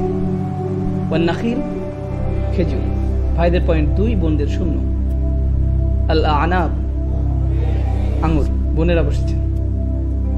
অমিন কুল্লি সামারাত, অনেক ফল, ভাইরা আগে বলেছে। যদিও আপনারা মেয়েদের সেকশনে বসেছেন, তাও 3-1। এখন শুনুন, আল্লাহ বলছেন তিনি আকাশ থেকে পানি বর্ষণ করেছেন, আর এরপর তা থেকে জলপাই উৎপাদিত হয়েছে, পাম গাছ, খেজুর গাছ, আঙুর উৎপাদিত হয়, ক্ষেত খামার হয়, ফসল আসে, সব ধরনের ফসল। তারপর বলছেন সব রকমের ফল উৎপাদিত হয়। এখন মনোযোগ দিয়ে শুনুন, যদি আকাশ থেকে বৃষ্টি বর্ষিত না হতো তাহলে পৃথিবীতে কোনো জীবন থাকতো না? হ্যাঁ বা না? হ্যাঁ, এখানে কোনো জীবন থাকতো না যদি আল্লাহ আকাশ থেকে পানি বর্ষণ না করতেন। যদি আমরা লক্ষ্য করি যে জমিনে কি উৎপাদিত হয়, জমিনে কি শুধু এক ধরনের জিনিস উৎপাদিত হয় না বিভিন্ন জিনিস উৎপাদিত হয়? একই পানি কিন্তু হরেক রকমের ফল ফসল, হরেক রকমের ফল ফসল। এখন আমি এগুলোকে 2টি শ্রেণীতে বিভক্ত করব। প্রথমত কৃষি জমি। কৃষি জমিতে কি ফসল নিজে নিজেই জন্মে না কৃষককে এর জন্য পরিশ্রম করতে হয়? এক্ষেত্রে বৃষ্টির পানি যথেষ্ট নয়। বৃষ্টির পানি অবশ্যই দরকার আছে, কিন্তু শুধু এটাই যথেষ্ট নয়, কৃষককেও পরিশ্রম করতে হয়। আঙুর গাছ কোমল প্রকৃতির, এগুলো নিজে নিজে জন্মে না, কৃষককে এর জন্য কাজ করতে হয়। পাম গাছ সংবেদনশীল, আপনাকে যত্ন নিতে হয়, বাগানিকে এই গাছগুলোর যত্ন করতে হয়, শুধু বৃষ্টি যথেষ্ট নয়। বুঝেছেন? অন্য কথায়, চাষ করার ক্ষেত্রে কিছু নির্দিষ্ট ফসলে, যেমন জলপাই, সংবেদনশীল ফল, সংবেদনশীল গাছ, এসব ক্ষেত্রে যত্ন নিতে হয় এবং চাষি বা বাগানিকেও পরিশ্রম করতে হয়। কিন্তু যখন আল্লাহ বলছেন উনি সব ধরনের ফল ফলান, আপনি যদি দক্ষিণ আমেরিকার অ্যামাজন বনে যান এবং সেখানে শত শত হাজার হাজার লক্ষ লক্ষ একর বন, গাছ, ওইসব গাছে কি ফল হয়? হ্যাঁ, কিন্তু সেখানে কি কোনো বাগানি আছেন, কোনো চাষি আছেন? না, এগুলো নিজে নিজেই বেড়ে ওঠে। তাই আমি যেটা বলার চেষ্টা করছি সেটা হলো, আল্লাহ যখন আকাশ থেকে বৃষ্টি পাঠান, মাটি থেকে অনেক জিনিস নিজে নিজে বেড়ে ওঠে, কিন্তু কিছু প্রাণ বেড়ে ওঠে আমাদের যত্নের কারণে। এটা এক ধরনের পার্টনারশিপ বলা যায়। আর কিছু জিনিস বেড়ে ওঠে শুধুমাত্র আল্লাহর রহমতের কারণে। আপনারা এতটুকু বুঝেছেন? এখন আরো একটু এগিয়ে যাই। আমি বলি কেন আপনাদেরকে এই উদাহরণটা দিলাম। মনে রাখবেন, আমরা কোরআন থেকে কি শেখার চেষ্টা করছি? প্রজ্ঞা। এই উদ্দেশ্যে এত সব উদাহরণ দিলাম। এখন শুনুন, একই সূরা আল্লাহ আযজা ওয়া জাল্লা বলছেন, আমি আপনার প্রতি এজন্যই কিতাব নাজিল করেছি যাতে তাদেরকে পরিষ্কার বর্ণনা করে দেন যে এই বিষয়ে তারা মতবিরোধ করছে, এবং ঈমানদারদেরকে ক্ষমা করার জন্য। আমরা আপনার নিকট কিতাব পাঠাইনি। থামুন, উনি আগে বলেছেন উনি কি পাঠিয়েছেন আকাশ থেকে? বৃষ্টি। এখন উনি বলছেন কি পাঠিয়েছেন? কিতাব। তাই এখন তিনি কিতাবের সাথে কিসের তুলনা করতে চাচ্ছেন? বৃষ্টির। আল্লাহ বলছেন, আমি এই কিতাবকে অবতীর্ণ করেছি যেন তারা বিভেদগুলোর মীমাংসা করতে পারে, যেন এটা তাদের জন্য পথ প্রদর্শক আর রহমত হয়ে যায়। যখন বৃষ্টির মতো আল্লাহর কিতাব নাজিল হয়, বৃষ্টির পানি মাটির ভেতরে প্রবেশ করে আর আল্লাহর আয়াত প্রবেশ করে মানুষের অন্তরে। এখন মাটি আগে শুষ্ক ছিল, ঠিক আছে, এবং বৃষ্টির কারণে কি হলো? এটাতে প্রাণের সঞ্চার হলো, এবং মানুষজনের অন্তরও আসলে মৃত ছিল, এবং আল্লাহর কিতাবে এমনই প্রভাব যে সেটি এই মৃত অন্তরকে জাগিয়ে তোলে। মুসলিম কমিউনিটির অনেক সমস্যা থাকতে পারে, মিথ্যা কথা বলা হতে পারে, চুরি করা, প্রতারণা করা হতে পারে, আল্লাহর কিতাব ভুলে গেছি আমরা, আমাদের তরুণরা নামাজ পড়ে না, তাদের অন্তর্জাল নোংরা জিনিসে আসক্ত, তারা মুভি দেখে, আমাদের রাজনৈতিক সমস্যা আছে, আমাদের সামাজিক সমস্যা আছে, আমাদের অর্থনৈতিক সমস্যা আছে, নৈতিক সমস্যা আছে। ও মাই গড! কিন্তু একটা ব্যাপার কি জানেন? আপনি একদম মরে যেতে পারেন, কিন্তু আপনার কাছে যদি আল্লাহর কিতাব থাকে যা আপনার অন্তরে প্রবেশ করেছে, কি হবে? আপনি আবার প্রাণ ফিরে পাবেন। হতাশ হবার কোনো কারণ নেই। আমি আপনাদেরকে প্রথমেই হতাশ করেছি যে আমাদের কত সমস্যা, কিন্তু আপনারা জানেন আমাদের একটা সমাধান আছে। ওই সমাধানটা কি? আল্লাহর কিতাব। এবং যখন এটা আপনার অন্তরে ঢুকবে, এমন হয়তো ছিল যে আপনি একদম মৃত ছিলেন, কিন্তু আল্লাহ আপনাকে আবার জীবিত করে ফেলবেন। উনি এমন অন্তরের কথা বলেছেন যেটা শক্ত হয়ে গেছে। ফাকাসাত কুলুবুহুম ওয়া কাসীরুম মিনহুম ফাসিকুন।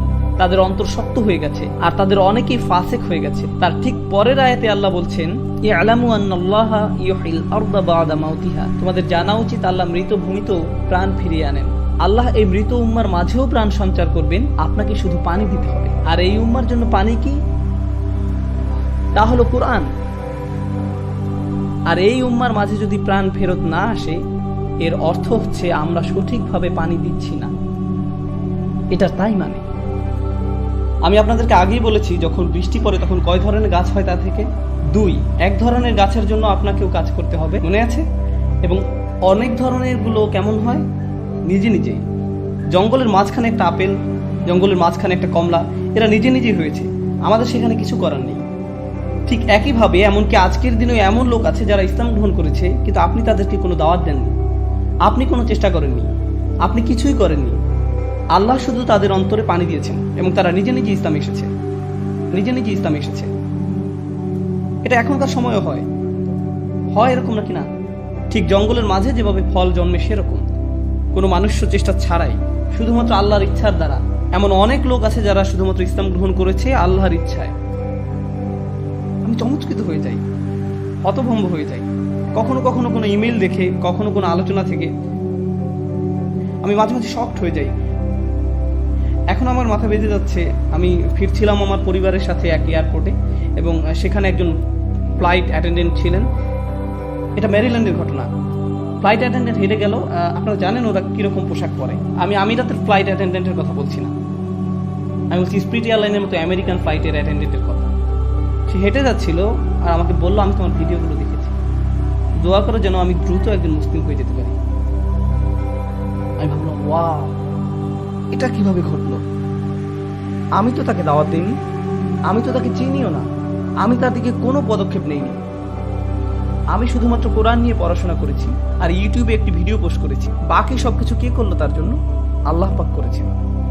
তিনি মানুষের হৃদয়ে বৃষ্টি ঝরাতে পারেন, আমি কিছুই করিনি। এটা ওই মহিলার প্রতি আল্লাহ পাকের উপহার। আল্লাহ পাক আমাকেও যেন পুরস্কৃত করেন, যদিও আমি কিছুই করিনি। আল্লাহ পাক তাকে ইসলামের পথে নিয়ে আসুক। এরকম শত শত হাজার হাজার মানুষ আছে। এক খ্রিস্টান মহিলা গত সপ্তাহে আমাকে ইমেল করলো, চার্লি হেবডো ঘটনার কথা শুনেছেন? উনি টেক্সাসের বাসিন্দা। চার্লি হেবডো যখন হলো তখন উনি জাপানের টোকিওতে। উনি বলছিল যে কে এই নবী যাকে নিয়ে তারা এত মশকরা করছে। আমি বেশ উৎসুক হলাম। আমি ইউটিউবে ভিডিও খোঁজা শুরু করলাম আর আপনার ভিডিওগুলো পেলাম, দেখতে শুরু করলাম। আমি এত ভিডিও দেখেছি আপনার যে আমার ফোনের নেট প্যাকেজ শেষ হয়ে যায়। ট্রেনে বসে বসে দেখি। আর ইমেলটা শুরু হলো এভাবে যে আমি একজন খ্রিস্টান মহিলা, এবং ইমেলের শেষে সে লিখেছে, আপনাকে ধন্যবাদ আল্লাহ এবং তার রসুলের সাথে আমাকে পরিচয় করিয়ে দেবার জন্য। সুবহানাল্লাহ। মাঝে মাঝে আল্লাহ পাক কিছু দরজা খুলে দিবেন আর আপনি বুঝতেই পারবেন না যে কিভাবে হলো, হয়ে যাবে। এই অংশটা বোঝা একটু কঠিন, তাই আমি সবার মনোযোগ চাই। এটা একটু কঠিন অংশ এই বক্তব্যের মধ্যে।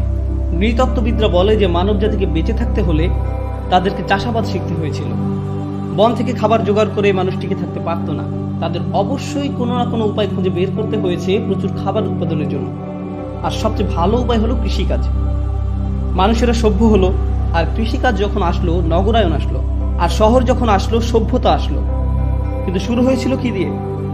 কৃষিকাজ। কৃষিকাজে আপনার একটা ফার্ম থাকে, আপনাকে পানিকে পথ দেখাতে হয়। পানি এমনি এমনি চলে আসে না, একটি ছোট খাল তৈরি করতে হয় খুঁড়ে, আর একটা উপায় বের করতে হয় পানি পৌঁছে দিতে। শুধু বৃষ্টির উপর নির্ভর করলে হয় না, আপনাকে পানি জমা করতে হয়, এরপর পৌঁছাতে হয়। একটি উম্মাহ হিসাবে আমরা একটি সভ্যতা নই কিনা? হ্যাঁ, আমরা যদি টিকে থাকতে হয়, শুধু বৃষ্টি যথেষ্ট নয়। বৃষ্টি আল্লাহ পাকের থেকে, কিন্তু আমাদেরকে পদক্ষেপ নিতে হবে তা জমা করার এবং সঠিক জায়গায় পৌঁছে দেবার জন্য। আর মানুষকে দেবার আগে আমি বলবো এটা আমাদের নিজেদেরকে দিতে হবে। 19 বছর বয়সে আমি যখন প্রথম কোরআন ভালোভাবে পড়তে আর বুঝতে শুরু করলাম, আমার মনে হয়েছিল গত 19 বছর ধরে আমার সঙ্গে প্রতারণা করা হয়েছে। আমি তো সারা জীবন মুসলিম ছিলাম, কোরআনের ব্যাপারে আমি আগে কেন জানলাম না? আমার স্কুলে কেন শেখায়নি? আমার বাবা মা কেন শেখায়নি? আর তারা নিজেরাও কেন জানতো না? তারা কেন সেই শিক্ষা পায়নি? আমার প্রতিবেশীরা কেন জানে না? পৃথিবীর জনসংখ্যার 5 ভাগের 1 ভাগ আমরা। প্রচুর অমুসলিম আমাদের থেকে বেশি জানে কোরআন সম্পর্কে। এটা কিভাবে সম্ভব? কিভাবে সম্ভব? একজন মুসলিম হিসাবে আমি কেন একই ধারণা করে বসে থাকবো যা কিনা অমুসলিমরা করছে? অমুসলিমরা বলে ইসলাম কঠোর, তারা বলে যে এটির কোনোই গুরুত্ব নেই, তারা মোটেও প্রভাবিত নয় এটি দ্বারা। আমি কেন সেই একই ভাবনা পোষণ করব? কিছু পরিবর্তন করতেই হবে। আমাদের এখন লালন পালন করতে হবে, এই বাণী আমাদেরকে ছড়িয়ে দিতে হবে। তো আমরা বাকি কথাতে বলবো কিভাবে তা করতে হবে, কিভাবে এই বাণী আমরা ছড়িয়ে দিতে পারবো আমাদের নিজেদের জন্য, আমাদের ছেলে মেয়েদের জন্য এবং তাদের ছেলে মেয়েদের জন্য, সাথে পুরো মানব জাতির জন্য। আল্লাহ পাক বলেন আমন্ত্রণ করো। এখন আমরা আয়াত শুরু করছি। কি করতে বলেছেন? দাওয়াত দিতে। আচ্ছা, এখন বলেন, আপনি কি কাউকে দাওয়াত দিতে পারেন যার প্রতি আপনার প্রচন্ড রাগ? আপনি কি রেগে রেগে বলেন, এই আজকে আমার বাসা তোমার দাওয়াত? আপনি এটা করেন না। আপনি যখন কাউকে দাওয়াত দেন, এটি বন্ধুত্বের লক্ষণ। বন্ধু সুলভ না হয়ে আপনি কাউকে দাওয়াত দিতে পারেন না। শুধু এই শব্দ দাওয়া, আমন্ত্রণ। আপনি যদি মানুষের সাথে বন্ধু সুলভ না হন, আপনার দাওয়াত দেওয়া উচিত না। আপনার ব্যক্তিত্ব যদি রাগী হয়, তাহলে গিয়ে কোরআন মুখস্থ বা অন্য কিছু করুন, কিন্তু অন্য কাউকে দাওয়াত দিতে দিন। আপনি যদি মানুষকে নিয়ে হতাশ হয়ে যান, তাহলে দাওয়া আপনার জন্য নয়। কারণ দাওয়া মানে কি? কাউকে নিমন্ত্রণ করা। আর কাউকে কোথাও আমন্ত্রণ জানাতে হলে কি হতে হয়? বন্ধু সুলভ। যদি কেউ রাগান্বিত স্বরে খুতবা দেয় আর আপনি তাকে জিজ্ঞেস করলেন সে এত রেগে যাচ্ছে কেন, সে যদি বলে, ভাই আমি দাওয়াত দিচ্ছি, ভাই আমি দাওয়াত দিচ্ছি, এভাবে দাওয়াত দিতে হয় না। আপনি কাউকে ভয় দেখালেন, এরপর নিমন্ত্রণ করলেন, এটাও কোনো আমন্ত্রণ নয়, বরং বলা হয় যে পালাও এখান থেকে। আল্লাহ বলেননি উদউ ইলাল ইসলাম, তিনি বলেছেন উদউ ইলা সাবিলি রাব্বিক। সাবিল মানে কি? পথ। মানে হলো আমন্ত্রণ করো তোমার প্রভুর পথে। সবাই তো জানেন পথ কি জিনিস। কেউ কি কখনো কাউকে কোনো পথের দিকে আমন্ত্রণ জানিয়েছেন? কোনো মানে নেই। আমরা তো কাউকে কোনো পথে আহ্বান জানাই না, কোনো গন্তব্যস্থলে তাদের আমন্ত্রণ জানাই। পথে তো জানাই না, জানাই গন্তব্যে। অথচ আল্লাহ পাক আমাদের বলছেন আমন্ত্রণ করতে একটি পথের দিকে। কত যে জ্ঞান আছে এই কথাটির পিছনে, আমি আশা করি আপনাদের ঠিকভাবে বুঝিয়ে বলতে পারবো, যাতে করে আপনারা মনে রাখবেন। কারণ এটি ইসলামের একটি বড় সত্য, যা কিনা লুকায়িত, মানুষ জানে না। মানুষ জানে না। যারা কোরআন নিয়ে পড়াশোনা করে, কোনো কোনো বোন বলে আমি কত শব্দ জানি না, কত সূরা মুখস্থ করা বাকি, তাজবিদ ঠিক মতো জানি না, এটা জানি না, ওটা জানি না, এতটুকু জানলে এরপর সব ঠিক হবে, কিন্তু আমি এখন কিছুই জানি না। মানুষ সবসময় চিন্তিত সংখ্যা নিয়ে, কত বেশি আর কত, আর কত কম, কত বেশি, কত বেশি আর কত কম। তারা শেষ করে ফেলতে চায় আর মনে করে এখনো তার কিছুই করতে পারেনি। আল্লাহ পাক যদি মানুষকে আমন্ত্রণ করেন একটি পথের দিকে, সবাই কি একই গতিতে আগাচ্ছে? না। কেউ খুব দ্রুত আগাচ্ছে, কেউ খুবই ধীরে, কেউ এতই ধীরে আপনি তাদের কোনোই অগ্রগতি দেখতে পাবেন না। এতই ধীরে, স্পিডোমিটারে এটি ধরাই পড়বে না, এতই ধীরে, কিন্তু তারাও ঠিকই আগাচ্ছে। সমস্যাটি হলো আমরা চাই সবাই একই গতিতে আগায়। তুমি তার মতো হও, আপনি ওনার মতো হন। বাবা মারাও ঠিক একই কাজ করেন। একজন যখন আরেকজনের চেয়ে একটু ভালো করে, তুমি কেন তোমার বোনের মতো হলে না? তারা একই না, এক একজন তার নিজের পথে। আপনি আল্লাহকে বলছেন পথ মিলিয়ে দিতে, আপনি মানুষকে পথ একত্র করার দিকে ডাকছেন, গন্তব্যের দিকে নয়। আল্লাহ পাক আমাদের শুধু পথে আসতে বলছেন, পথের এই যাত্রা উপভোগ করতে বলেছেন। অনেক মানুষ আমার কাছে এসে বলে আমি কিভাবে আরবি দ্রুত শিখতে পারি, কিভাবে আমি পুরো কোরআন একেবারে শেষ করে ফেলতে পারি। আমি বলি এত ব্যস্ততা কেন? আমি কি খুব শীঘ্রই মারা যাবেন? সময় আছে, ধৈর্য ধরুন। আল্লাহ পাক এটা দেখতে চান না যে কতটুকু আপনি জানেন, তিনি দেখতে চান আপনি সেই পথে আছেন কিনা। আর আপনি যখন পথে থাকবেন, কিভাবে জানবেন আপনি পথে আছেন? আশেপাশের দৃশ্যপট বদলায় পথে, তাই না? বদলায় যখন আপনার অগ্রগতি হয়। আল্লাহ পাক শুধু এটাই চান যে আপনি আগাচ্ছেন কিনা। তিনি শুধুই অগ্রগতি চান, পরিপূর্ণতা নয়। ওটা আশেপাশের মানুষ চায় আপনার কাছ থেকে, আল্লাহ পাক তা চান না।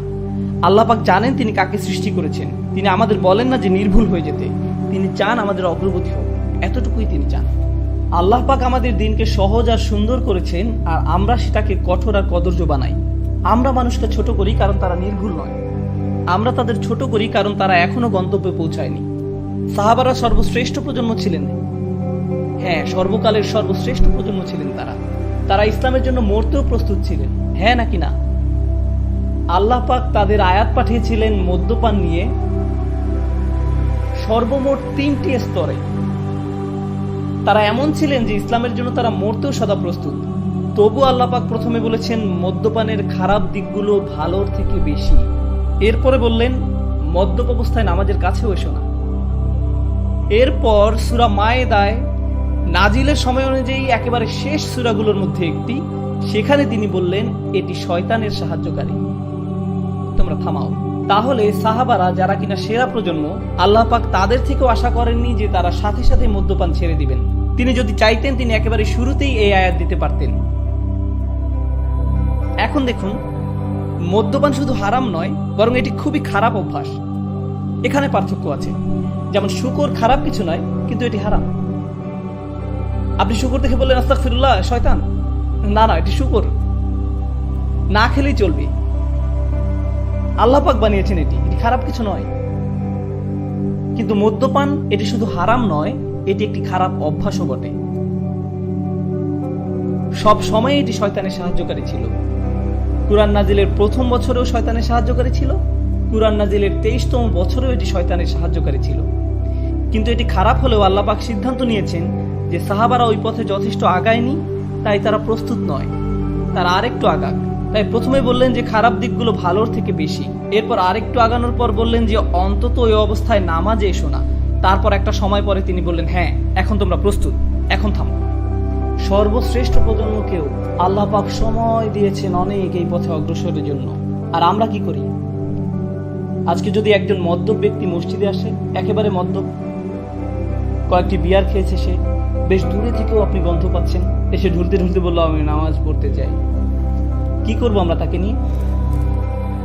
ঘাড় ধরে বের করে দিবেন। আর যখন বের করে দিলেন, এরপর সে কোথায় যাবে? আবার সেই বারে আবার মদ খেতেই যাবে। সে আল্লাহ পাকের ঘরে এসেছিল, সে আল্লাহর পথে অনেক বড় একটি পদক্ষেপ নিয়েছিল, আর আপনারা বললেন ফিরে যাও। এই পদক্ষেপ আমাদের জন্য যথেষ্ট নয়। ফিরে যাও। আল্লাহ পাক চান যেন এই পথে আপনি অগ্রসর হন, আর আপনাকে অন্যদেরকে সাহায্য করতে হবে এই পথে অগ্রসর হবার জন্য। হয়তো কেউ একটু বেশি সময় নেবে, আর কেউ কম সময় নেবে। আল্লাহ পাক আমাদেরকে উদাহরণ দিয়েছেন মাটিতে বীজ বপনের, তাই না? আপনাদেরকে বলি, গত 1 বছরে আমার লেকচারগুলোতে এই একই প্রশ্ন আমাকে প্রায় 1000 বার করা হয়েছে। একই প্রশ্ন আমাকে প্রায় 1000 বার করা হয়েছে। লোকজন আসে এবং বলে, ওস্তাদ আমার স্বামী নামাজ পড়ে না, আমার ছেলে নামাজ পড়ে না, আমার স্ত্রী নামাজ পড়ে না, আমার বোন একদমই সালাত আদায় করে না, আমার চাচা নামাজ আদায় করে না, আমার বাবা ঠিকমতো নামাজ আদায় করে না, আমি কিভাবে তাদের নামাজ পড়াতে পারি? এমন একটা কিছু বলুন যাতে তারা একদম একেবারে বদলে যায়। আমি তখন বলি আচ্ছা দাঁড়ান, ভেবে দেখি। এমন কিছু আমার কাছে নেই। একজন কৃষক প্রথমে কি করেন? বীজ মাটিতে বপন করেন, এরপর পানি দেন, এরপর ঘুমাতে যান, উঠে দেখেন পরিষ্কার আছে কিনা, এরপর আবার পানি দেন, এরপর ঘুমাতে যান, আবার পরের দিন আবার দেখেন, পোকামাকড় থাকলে সরান, আল্লাহ পাকের কাছে দোয়া করেন। এত কিছু তিনি কেন করেন? কোনো অগ্রগতি কি তিনি দেখতে পান? না, যা হচ্ছে সব মাটির নিচে, সে নিজে কিছুই দেখতে পায় না। সে কি বলে যে এখনই ফসল ফলাতে হবে? বীজটা মাটি থেকে টেনে বের করে এরপর আবারও টানাটানি করে দেখি কিছু হয় কিনা। আল্লাহ পাক কোরআন নাজিলকে আকাশ থেকে পানি নেমে আসার সাথে তুলনা করেছেন। আর পানি যখন আসে, পৃথিবীতে জীবন কি সাথে সাথে শুরু হয় নাকি সময় লাগে? সময় লাগে। অনেকে তাদের জীবন খুবই দ্রুত পরিবর্তন করতে পেরেছেন, আবার অনেকের সময় লেগেছে। সময় লাগে। হযরত আবু বকর রাদিয়াল্লাহু তাআলা আনহু সাথে সাথে নিজেকে পরিবর্তন করতে পেরেছিলেন, কিন্তু অনেক সাহাবার সময় লেগেছে। ওমর বিন খাত্তাব প্রায় 5 বছর লেগেছে। আবু সুফিয়ান রাদিয়াল্লাহু তাআলা আনহু আরো বেশি। এক রাতেই সবকিছু হয়ে যায় না। মানুষ শুধু আবু বকর সিদ্দিক রাদিয়াল্লাহু তাআলা আনহু এর উদাহরণ দেয়, কিন্তু জানতে হবে যে আবু বকর সিদ্দিক রাদিয়াল্লাহু তাআলা আনহু অনেক বড় এক উদাহরণ, এমনকি সাহাবাদের মাঝেও অনেক বড় উদাহরণ। তাহলে আপনার কি হবে? মানুষ একেবারে সর্ববৃহৎ উদাহরণ আনে আর আপনার হতাশা জাগে, অথচ আরো হাজার হাজার সাহাবা রাদিয়াল্লাহু তাআলা আনহু রয়েছেন যারা আবু বকর সিদ্দিক রাদিয়াল্লাহু তাআলা আনহুর মতো একইভাবে একই পথে অগ্রসর হননি, তারা তাদের সময় নিয়েছেন, আল্লাহ পাক কিন্তু তাদের উপরও খুশি, তাদের উপরও খুশি। মানুষকে ডাকুন প্রজ্ঞার সাথে, তাদেরকে শুনতে দিন, তাদেরকে বড় হবার সময় দিন, তাদেরকে শুনতে দিন। আমি ইংল্যান্ডে লেকচার দিচ্ছিলাম, শেষ হবার পর এক মহিলা এসে বলল, দয়া করে কাউকে কিছু বলবেন না, আমি একজন শিয়া। আমি আপনার লেকচার শুনছি 1 বছর ধরে, বেশ উপকৃত হয়েছি, কাউকে কিছু বলবেন না। কেন জানেন? কারণ ওটা ছিল বার্মিংহাম। আরেক লোক এসে বলল, ভাই আসসালামু আলাইকুম, ইনি আমার স্ত্রী, আমার সাথে আরো প্রায় 50 জন বন্ধু বান্ধব আছে এখানে, আমরা সবাই বাহাই ধর্মের, আমরা আপনার লেকচারগুলো শুনছি, দয়া করে কাউকে কিছু বলবেন না। আমি বললাম, রিল্যাক্স, স্বাগতম, শান্ত হয়ে বসুন। আমার তো এখানে কোনো দরকার নেই যে শিয়া বা বাহাই যিনি তার সাথে বিতর্কে জড়ানোর। কারণ কি? কারণ আমার একমাত্র উদ্দেশ্য হলো পানি মাটিতে পৌঁছানো, ওইটুকুই। বাকিটা কে করবে? বাকিটা করবেন আল্লাহ পাক, আমি আপনি আর কিছুই করব না। বাকিটা আল্লাহ পাকের উপর তিনি কি করবেন, আমি আপনি আর কিছুই করব না। আমরা মানুষকে সুযোগ দেই না, ব্যস্ত হয়ে যাই তর্ক বিতর্ক করার জন্য, আর এটা ইসলাম থেকে তাদের দূরে সরিয়ে দিচ্ছে। এটা প্রজ্ঞা নয়, এটা প্রজ্ঞা নয়। আল্লাহ পাক বলছেন, আল্লাহর পথে ডাকো প্রজ্ঞার সাথে। এরপর তিনি বলেন, তাদের ডাকো সুন্দর হৃদয় করা উপদেশ দিয়ে। এমন উপদেশ দাও যা কিনা মানুষের মনকে স্পর্শ করে, মানুষের মন পর্যন্ত পৌঁছাবে। এ কথার মানে কি? অনেক কিছু হতে পারে, কিন্তু আমি সংক্ষেপে বলছি, একেবারেই সহজে। মাঝে মাঝে আপনি এমন কিছু বলেন যা মানুষকে রাগিয়ে দেয়, আবার মাঝে মাঝে আপনি এমন কিছু বলেন যা তারা গ্রহণ করতে রাজি হয়, আবার অন্য সময় আপনার কথায় তারা রেগে যায়, কিছু শুনতে চায় না। আপনাকে কথা বলার এমন উপায় খুঁজে বের করতে হবে যা কিনা মানুষের মনকে নরম করে দেয়, যা তাদের হৃদয়ে পৌঁছে যাবে। আপনাদের একটা উদাহরণ দেই। আপনারা ওই বিখ্যাত গল্পটি শুনেছেন যে হাসান ও হুসেন রাদিয়াল্লাহু তাআলা আনহু যখন একজনকে দেখছিল যে কিনা ঠিকভাবে ওযু করছিল না, তখন তারা কি করেছিলেন? তারা কি বলেছিলেন, আস্তাগফিরুল্লাহ, এভাবে কেন ওযু করছেন? আপনি এত বড় অথচ ঠিকভাবে ওযু করতে পারেন না, এভাবে কেন ওযু করছেন? দেখুন কিভাবে ওযু করতে হয়। এইরকম কিছু কি তারা বলেছিলেন? না। তারা যদি তা করতেন তাহলে ওই ভদ্রলোক বেশ মন খারাপ করতে পারতেন। তারা কি করেছেন? তার পাশে গিয়ে নিজেরা ওযু করা শুরু করলেন। আর এটা তার মনে গাঁথল যে এই ছোট ছোট ছেলেরা এত সুন্দর করে সময় নিয়ে ওযু করছে, আমারও ওদের মতো সময় নিয়ে ভালোভাবে ওযু করা উচিত। তারা কি করলো? এখানে তারা প্রজ্ঞা ব্যবহার করলো আর সুন্দর উপদেশ দিল যা কিনা মানুষের মনকে স্পর্শ করলো। এমন উপদেশ যা কারো মনকে নরম করে দেয়, এমন নয় যা কারো মনকে আরো শক্ত করে দেয়। কেউ যদি আপনার সাথে তর্ক করার মানসিকতা নিয়ে আসে, সরে যান ওখান থেকে। কেউ যদি অতি আবেগী হয়ে যায়, চলে যান। বিতর্কে জড়ানোর দরকার নেই। দাওয়া আর তর্ক এক নয়। কেউ কেউ বলে, আমি আমার কাজিনকে দাওয়াত দিচ্ছিলাম, আমরা 3 ঘন্টা ধরে তর্ক করেছিলাম। এটা দাওয়াত নয়। মানুষ যখন উল্টাপাল্টা আপত্তিকর কথা বলা শুরু করবে, তখন থেমে যান। পরে আবার সময় আসবে, আবার কথা বলা যাবে। আপনাকে এখনই কাউকে ঠিক করতে হবে না। কেউ কেউ হতাশ হয়ে বলে, আমি আমার অংশটুকু করেছি, বাকিটা এখন আল্লাহ পাকের হাতে। একজন এসে বললেন, আমার ভাই নামাজ পড়ে না, তো আমি বলেছি সে যদি নামাজ না পড়ে সে জাহান্নামের আগুনে পড়বে। আর আমি তাকে এই আয়াতগুলো শুনিয়েছি এই ব্যাপারে, এরপরও সে শোনেনি। এখন আমি আল্লাহ পাককে বলতে পারবো যে আমি আমার কাজ করেছি। আমি মনে মনে বলি, জেলে যেতে না হলে তুমি এখনই একটা চর খেতে। মানে কি? তুমি তোমার কাজ করে ফেলেছো, মাদর। আমরা নবী আলাইহিস সালামদের উদাহরণ অনুসরণ করি। তারা কি আয়াতগুলো একবার পরে বলেছিল যে আমি আমার কাজ করে ফেলেছি, ইয়া আল্লাহ তাদের ব্যবস্থা করুন, বন্যা শুরু হোক? এইভাবে কিছুই হয় না, এইভাবে কিছুই হয় না। আপনি কাউকে উপদেশ দিবেন, এরপর আবার দিবেন, আবার দিবেন, আবার যাবেন, আবারও যাবেন, আবার বলবেন, যতক্ষণ না পর্যন্ত আপনি মারা যাচ্ছেন। কেউ কেউ এসে বলে, এমনকি নূহ আলাইহিস সালামও ঠিকই এক সময় হাল ছেড়ে দিয়েছিলেন। আমি তখন বলি, আচ্ছা আপনিও 950 বছর ধরে দাওয়াত দিন, এরপর হাল ছেড়ে দিন। আর একটু বয়স হোক, এরপরে নূহ আলাইহিস সালামের উদাহরণ আনবেন। আমরা প্রজ্ঞা ব্যবহার করি না, সুন্দর উপদেশ যা মন স্পর্শ করবে তা দেই না। আপনাদের বলি, হয়তো এ কথা বলার জন্য আমাকে ঝামেলায় পড়তে হবে, পরও করি না। যখন এখানে এসেছি, একটা ব্যাপার আমি খুবই কষ্ট পেয়েছি। এখানে যারা ট্যাক্সি ড্রাইভার, যারা দোকানে বা হোটেলের কর্মচারী, যারা রাস্তা পরিষ্কার করছে আমরা তাদের পাশ দিয়ে যাই, অথচ তাদের সালাম দিই না, একদমই সালাম দিই না।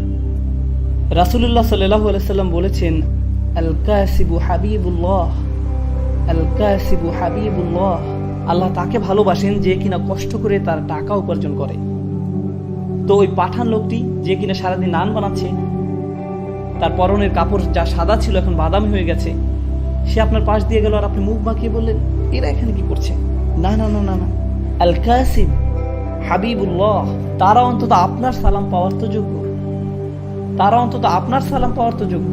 আর আমরা এই একই ধারণা নিয়ে আসছি যে কেউ কেউ অন্য কারো থেকে উপরে। আমাদের ধর্মে এমন কিছুই নেই, সকল মানুষ সমান, সবাই। আর বিশেষ করে মুসলিমরা, সকল মুসলিম একে অপরের ভাই ভাই, সকল মানুষ সমান, সবাই। হোটেলে আসার পর একজন এসে বলল, স্যার আপনার সাথে কি একটি ছবি তুলতে পারি? আমি বললাম যে স্যার কেন বলছেন, আমি তো আপনার ভাই। Okay sir. স্যার ভাই আমি কি আপনার সাথে একটি ছবি তুলতে পারি? তাদের মনের ভিতরে এই ধারণা ঢুকিয়ে দেওয়া হয়েছে কেউ কেউ কারো থেকে উপরে। এটা ঠিক নয়, সবাই সম্মানিত এই দিনে। আমরা যখন নামাজে দাঁড়াই তখন এক কাতারে দাঁড়াই নাকি? দাঁড়ানোর আগে কি কারো পাসপোর্ট চেক করা হয়? এরপর বেছে বেছে প্রথম কাতারে পাঠানো হয়, জিজ্ঞেস করা হয় যে আপনি কত টাকা আয় করেন, যান আপনি চতুর্থ কাতারে যান। আপনি তো তা করেন না। নামাজও আমাদেরকে এটাই শিখাচ্ছে যে প্রত্যেক মানুষ সমানভাবে সম্মানিত। আর এটা শুধু এই সমাজের সমস্যা নয়, এটা শুধুমাত্র উপসাগরের দেশের সমস্যা নয়। একই কাণ্ড ঘটছে পাকিস্তানে, মিশরে, বাংলাদেশে, ভারতে। আমি নিজের চোখে দেখেছি, এক ধনী পরিবার রেস্টুরেন্টে আসলো, তাদের 12 বছর বয়সী ছেলেটা জানালার বাইরে উকি দিল। তো তখন এক বৃদ্ধ লোক এসে বলল, স্যার চা লাগবে? প্রায় 60 বছর হবে বয়স। আর ছেলেটা বলল, যা নিয়ে আয়, যেন সে 5 বছরের কারোর সাথে কথা বলছে। জি জি জি নিয়ে আসছি। আমি যদি গ্রেপ্তার না হতাম তো ওই ছেলেকে তখনই ওখান থেকে বের করে আনতাম আর জিজ্ঞেস করতাম উনি ওর চেয়ে কত বছরের বড়। বড়দেরকে সম্মান দেখাতে হয়। কোরআন মুখস্থ করার উদ্দেশ্য কি? আল্লাহ পাকের কালাম শিখা হলো, অথচ এই সকল কর্মচারীদের সম্মান দেখানো আমরা শিখলাম না। এইসব ট্যাক্সি ড্রাইভারদের সম্মান দেখানো আমরা শিখলাম না। তাহলে এই শিখার লাভ কি? কি শিখছেন? কেন শিখছেন? তাহলে আমাদের ধ্যান ধারণা পরিবর্তন করতে হবে। তাদেরকে ভালো উপদেশ দিন, সমান হিসাবে দেখুন, সম্মান করে কথা বলুন। সকল মানুষ সম্মানের প্রাপ্য, সবাই, শুধু মুসলিমরা নয়, এমনকি অমুসলিমও, সকল মানুষই সম্মানের প্রাপ্য। কেন তারা ইসলামের দিকে আসতে চাইবে যখন তারা আমাদের এইভাবে দেখবে? কি দেখিয়েছি তাদের আমরা? তাদেরকে ভালো উপদেশ দিন, সম্মান করে কথা বলুন। মানুষ বলে যে উম্মার সমস্যা হলো রাজনৈতিক, সমস্যা হলো অর্থনৈতিক, সামাজিক সমস্যা ইত্যাদি। আমি বলি সমস্যা হলো প্রজ্ঞার, হিকমার সমস্যা, মাওয়াইজাতুল হাসানার প্রবলেম। এটাই আমাদের সত্যিকারের সমস্যা। আর দাওয়া মানে এই না যে আপনি সবসময় নরম। আল্লাহ পাকের সবকিছুই ব্যালেন্সড, সবকিছুই ব্যালেন্সড। মাঝে মাঝে কেউ আপনাকে আক্রমণ করে, মজা নেয়, রাসূলুল্লাহ সাল্লাল্লাহু আলাইহি সাল্লামকে অপমান করে, এমন কিছু যখন হয় তখন নরম হবার সময় নয়, কঠোর হবার সময়। আল্লাহ পাক বলেন, উদউ ইলা সাবিলি রাব্বিক বিল হিকমা ওয়া মাউইজাতিল হাসানা ওয়া জাদিলহুম বিল্লাতি হিয়া আহসান। আর তখন তাদের সাথে আলোচনা করো উত্তম পন্থায়, এমন ভাবে যা কিনা তার চেয়ে ভালো। তারা তর্ক করলে আপনি আরো ভালোভাবে বুঝান। তারা রেগে গেলে আপনি শান্ত থাকুন। খারাপ কথা বললে আপনি ভালো কথা বলুন। কারণ আপনি যখনই জবাব দিবেন তা কেমন হওয়া উচিত? যা বলা হচ্ছে তার চেয়ে আরো ভালো কিছু হওয়া উচিত। যখন তারা আমাদের রাসূল সাল্লাল্লাহু আলাইহি সাল্লামকে অপমান করে তখন কি হয়? আমরা কিভাবে জবাব দিই? ইউটিউবে আপনারা মুসলমানদের কমেন্ট দেখবেন এরকম, এ কাফেররা, আমরা তোমাদের ঘৃণা করি, আমরা তোমাদের হত্যা করতে যাচ্ছি, আল্লাহর জন্য গালাগালি। কি সমস্যা আমাদের? ইউটিউবে বাজে মন্তব্য করা বন্ধ করুন। কেউ আপনার কমেন্টকে গুরুত্ব দেয় না। আমাদেরকে এমন মানুষে পরিণত হতে হবে যারা পরিপক্কতার সাথে কথা বলে। আমাদের একটি বৈশিষ্ট্য হলো আমরা বুদ্ধিবৃত্তিক জাতি, আমরা স্মার্ট, আমরা আবেগপ্রবণ নই। কিন্তু এখন পৃথিবীর মানুষ আমাদেরকে আবেগপ্রবণ মানুষ হিসেবে মনে করে। আর এটা আমাদের একটি অনেক বড় ত্রুটি, কারণ আমরা এখনো আল্লাহর বই থেকে শিখিনি কিভাবে প্রজ্ঞার সাথে জবাব দিতে হয়। আমরা শুধু জানি কিভাবে আবেগপ্রবণ হয়ে জবাব দিতে হয়। আমাদের নিজেদের অবস্থান উন্নত করতে হবে এবং সুন্দরতম পন্থায় তাদের সাথে বিতর্ক করতে হবে। মানুষকে বিচক্ষণতার সাথে দাওয়াত দিতে হবে, কাউকে সাহায্য করা, উপদেশ দেয়া। জানেন এসব ক্ষেত্রে কি হয়? একটা খুব বড় সমস্যা দেখা দেয়। আমি যখন কাউকে উপদেশ দিচ্ছি, সমস্যা হলো মাঝে মাঝে আমি এটা ভেবে ফেলি যে আমি তার চেয়ে উত্তম, আমি ভাবি তার থেকে আমি ভালো, তাই তার আমার উপদেশের দরকার। আর এটা বেশ বড় সমস্যা, বিশেষ করে আপনি যখন উপদেশ দিতে অভ্যস্ত হয়ে পড়েন। আপনি যদি ভেবে বসেন আপনি অন্যদের চেয়ে অনেক ভালো। শুনুন, আমার কাছে এই মাইক আছে, 18টা ক্যামেরাম্যান আমার দিকে ক্যামেরা তাক করে রেখেছে, কিন্তু এইসবের কোনো মূল্য আমার কাছে নেই। আমি কোনো অংশে আপনাদের চেয়ে উত্তম নই, আর আপনিও আমার চেয়ে উত্তম নন। শুধু আল্লাহই বলতে পারেন কে কার চেয়ে উত্তম, শুধুমাত্র আল্লাহ জানেন। এসব কোনো মর্যাদার মানদণ্ড নয়, তা হতে পারে না। আল্লাহ কি বলছেন? ইন্না রাব্বাকা হুয়া আ'লাম বিমান যাল্লা আন সাবিলিহি ওয়া হুয়া আ'লামু বিল মুহতাদিন। আপনার রব, তিনিই একমাত্র জানেন কে পথ হারিয়েছে, কে পথ ভ্রষ্ট হয়েছে সঠিক পথ থেকে। আল্লাহ ভালো জানেন আমি বিপথে আছি না আপনি। আমি তো এটাও জানি না আমি নিজে সঠিক পথে আছি কিনা, এতটুকু জ্ঞান আমার নেই। আপনাকে পথ নির্দেশনা দেওয়ার আগে আমার বুঝতে হবে আল্লাহ একমাত্র জানেন আমার মর্যাদা কতটুকু। আল্লাহ একমাত্র জানেন আমার মর্যাদা কতটুকু, আমার আসল অবস্থান কোথায়। তো আমাকে আল্লাহর সামনে নত থাকতে হবে অন্য কাউকে উপদেশ দেওয়ার আগে। আমি কখনো বলি না সুবহানাল্লাহ, এই লোকগুলো পুরোপুরি বিভ্রান্তির মধ্যে আছে, আমার এদেরকে সাহায্য করতে হবে। এটা ভাববার আগে একটু থামুন, আমি তো নিজের অবস্থান কোথায় তাও জানি না। আর দ্বিতীয়ত, যখন কাউকে উপদেশ দিচ্ছেন অথচ তারা আপনার কথা শুনছে না, তারা সেভাবে পরিবর্তিত হচ্ছে না যেভাবে আপনি চাইছেন, তাদের কোনো রূপান্তর দেখা যাচ্ছে না, এর মানে কিন্তু এই না যে তারা পথভ্রষ্ট। হয়তো কোনো বীজ বেড়ে উঠছে কিন্তু আপনি তা দেখতে পাচ্ছেন না। তবে আল্লাহ জানেন ভিতরে কি হচ্ছে, আমরা শুধু জানি বাহিরে কি হচ্ছে। আর বাহিরেরটা দেখি আমরা অধৈর্য হয়ে পড়ি, আর ভিতরে কি হচ্ছে সে ব্যাপারে কোনো খেয়াল করি না। আর আপনাদের প্রতি এটা আমার শেষ মন্তব্য, এই কথা দিয়ে আজ শেষ করতে চাই, কারণ এটা এই উম্মতের সবচেয়ে গুরুত্বপূর্ণ সমস্যাগুলোর একটি। আজকের এই উম্মতের সবচেয়ে বড় সমস্যা হলো জ্ঞানের অভাব। এই অভাবের উপস্থিতি বোঝা যায় যখন আমরা বাহ্যিক দিক দেখে ব্যতিব্যস্ত হয়ে পড়ি, অথচ অন্তর্গত বিষয়গুলো নিয়ে ভাবি না। এমনকি ইসলামিক কর্মকাণ্ডেও না। একটা ছেলে খুব ভালো কারণ সে সম্পূর্ণ কুরআন মুখস্থ করে ফেলেছে, কিন্তু এটা তো বাহ্যিক বিষয়। একজন ভালো মানুষ সেই যার অনেক ইলম আছে, এটাও তো বাহ্যিক বিষয়, অন্তর্গত বিষয় নয়। আপনার অনেক ইলম থাকা সত্ত্বেও আপনি একজন জঘন্য মানুষ হতে পারেন, এটা সম্ভব, তাই না? আপনি হতে পারেন একজন হাফিজ, কিন্তু আল্লাহ আর রাসূলের ব্যাপারে আপনি এক বিন্দু পরোয়া করেন না। সম্ভব এটা? অবশ্যই। কেউ হাফিজ হলেই যে সে ভালো মানুষে পরিণত হয় এমনটা নয়। হিফজ খুবই গুরুত্বপূর্ণ, আমার সন্তানরাও হিফজ চর্চা করে, কিন্তু হিফজ এই সমীকরণের খুবই ক্ষুদ্র একটা অংশ। আমাদের আগে অন্তরের সমস্যা দূর করতে হবে, এটাই সবচেয়ে গুরুত্বপূর্ণ বিষয়। অন্য সবকিছুর চাইতেও এর গুরুত্ব বেশি। কিছু মানুষ বলে যতক্ষণ না তোমার অনেক ইলম অর্জন হবে তুমি আল্লাহর কাছে কিছুই না। আমি তাদের বলি আমি জানি না আপনি কোন কোরআন পড়েছেন, কারণ এটা সেই কোরআনের শিক্ষা নয় যেটা আমি পড়েছি, এটা সেই কোরআনের বাণী নয়। রাসূলুল্লাহ সাল্লাল্লাহু আলাইহি ওয়াসাল্লাম কোরআন তেলাওয়াত করছিলেন, আর সে সময় কিছু জিন সে পথ দিয়ে যাচ্ছিল। আপনারা জানেন গল্পটা? রাসূল সাল্লাল্লাহু আলাইহি ওয়াসাল্লাম কোরআন পড়ছিলেন আর কিছু জিন সে পথ দিয়ে যাচ্ছিল। তারা যখন কোরআন শুনতে পেল তখন বলল, এই চুপ, এটা কি শুনতে পাচ্ছি? যখন সম্পূর্ণ তেলাওয়াত শেষ হলো তারা তাদের জাতির নিকট ফিরে গেল এবং দাওয়াত দিতে শুরু করলো। কতটুকু সময় ধরে জিন জাতি কোরআন শুনেছিল? কয়েক মিনিট। তারা কি তাফসীরের উপর কোনো ডিগ্রি পেয়েছিল কোনো ডিগ্রি? তারা তাসবিদের ইজাজা পেয়েছিল কোনো প্রতিষ্ঠান থেকে? এই জিনেরা কোরআন শিখেছিল কতক্ষণের জন্য? অল্প কয়েক মিনিটের জন্য। অথচ এরপরে কি হলো? তারা তাদের স্বজাতির কাছে ফিরে গিয়ে তাদের আল্লাহর কিতাবের প্রতি আহ্বান জানানো শুরু করলো। আর তাদের দাওয়া এতটা চমৎকার ছিল যে আল্লাহ তা কোরআনের অংশ পরিণত করেছেন। আমরা এই কোরআনেই তাদের উক্তি পেয়েছি। এই জিনেরা কি উলামা, ফুকাহা? না, এরা সাধারণ জিন, তাদের প্রজাতির সাধারণ সদস্য। কিন্তু জানেন আল্লাহর কাছে তাদের অসাধারণ হওয়ার কারণ কি? তাদের আন্তরিকতা। আমরা ধর্মকে জটিল করে দিতে পছন্দ করি, কিন্তু আল্লাহ তার দ্বীনকে সহজ করতে পছন্দ করেন। আল্লাহর দ্বীন জটিলতা মুক্ত, সুন্দর, এটা সাদাসিধা, এতটা সাদাসিধা যে একজন জিনও সেটা বুঝতে পারেন। অথচ তাদের কোনো পিএইচডি ডিগ্রি নেই, তবুও তারা বুঝতে পেরেছেন। আমরা সহজকে জটিল বানাতে পছন্দ করি।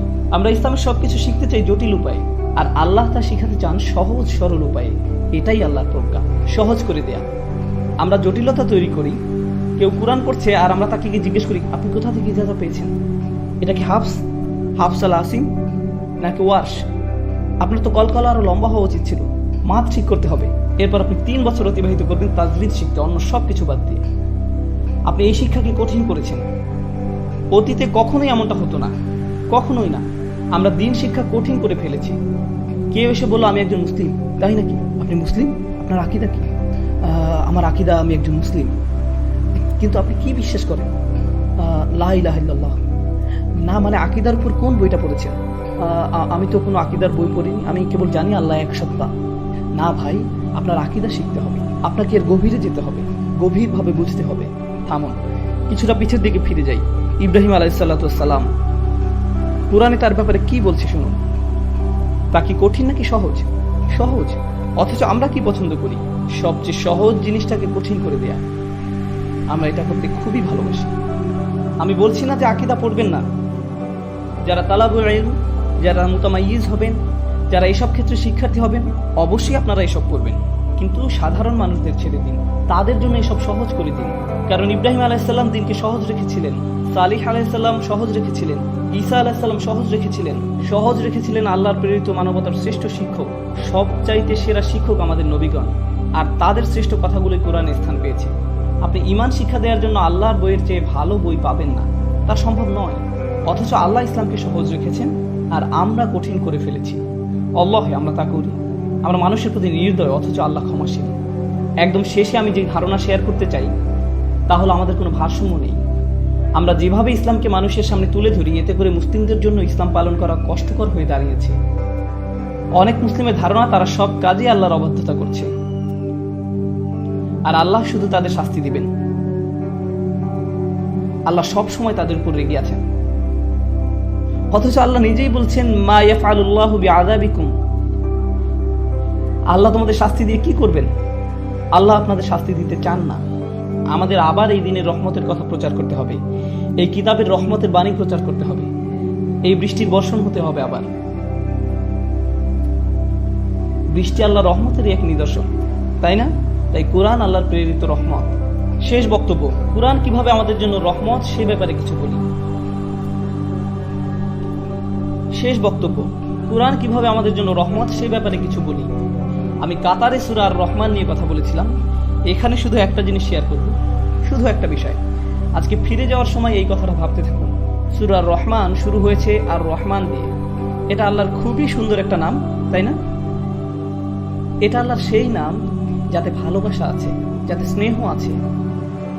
আল্লাহর সেই নাম যা রাহম শব্দটার সঙ্গে সম্পর্কিত। কত সুন্দর নাম আল্লাহর। বোস্টনে এক মেয়ে এসে আমাকে বলল, আমি ইসলাম ধর্ম ছেড়ে দিয়েছি। আমি জিজ্ঞেস করলাম, কেন ছেড়ে দিয়েছেন? মেয়েটা বলল, সূরা আর রহমানের জন্য।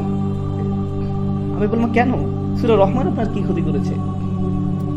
সে বলল, সূরা রহমানে আল্লাহ শুরু করেছেন আর রহমান দিয়ে। তিনি বলছেন তিনি ভালোবাসেন, প্রতিপালন করেন, ক্ষমা করেন। অথচ সূরার মাঝখানে তিনি দোজখ নিয়ে কথা বলতে শুরু করলেন।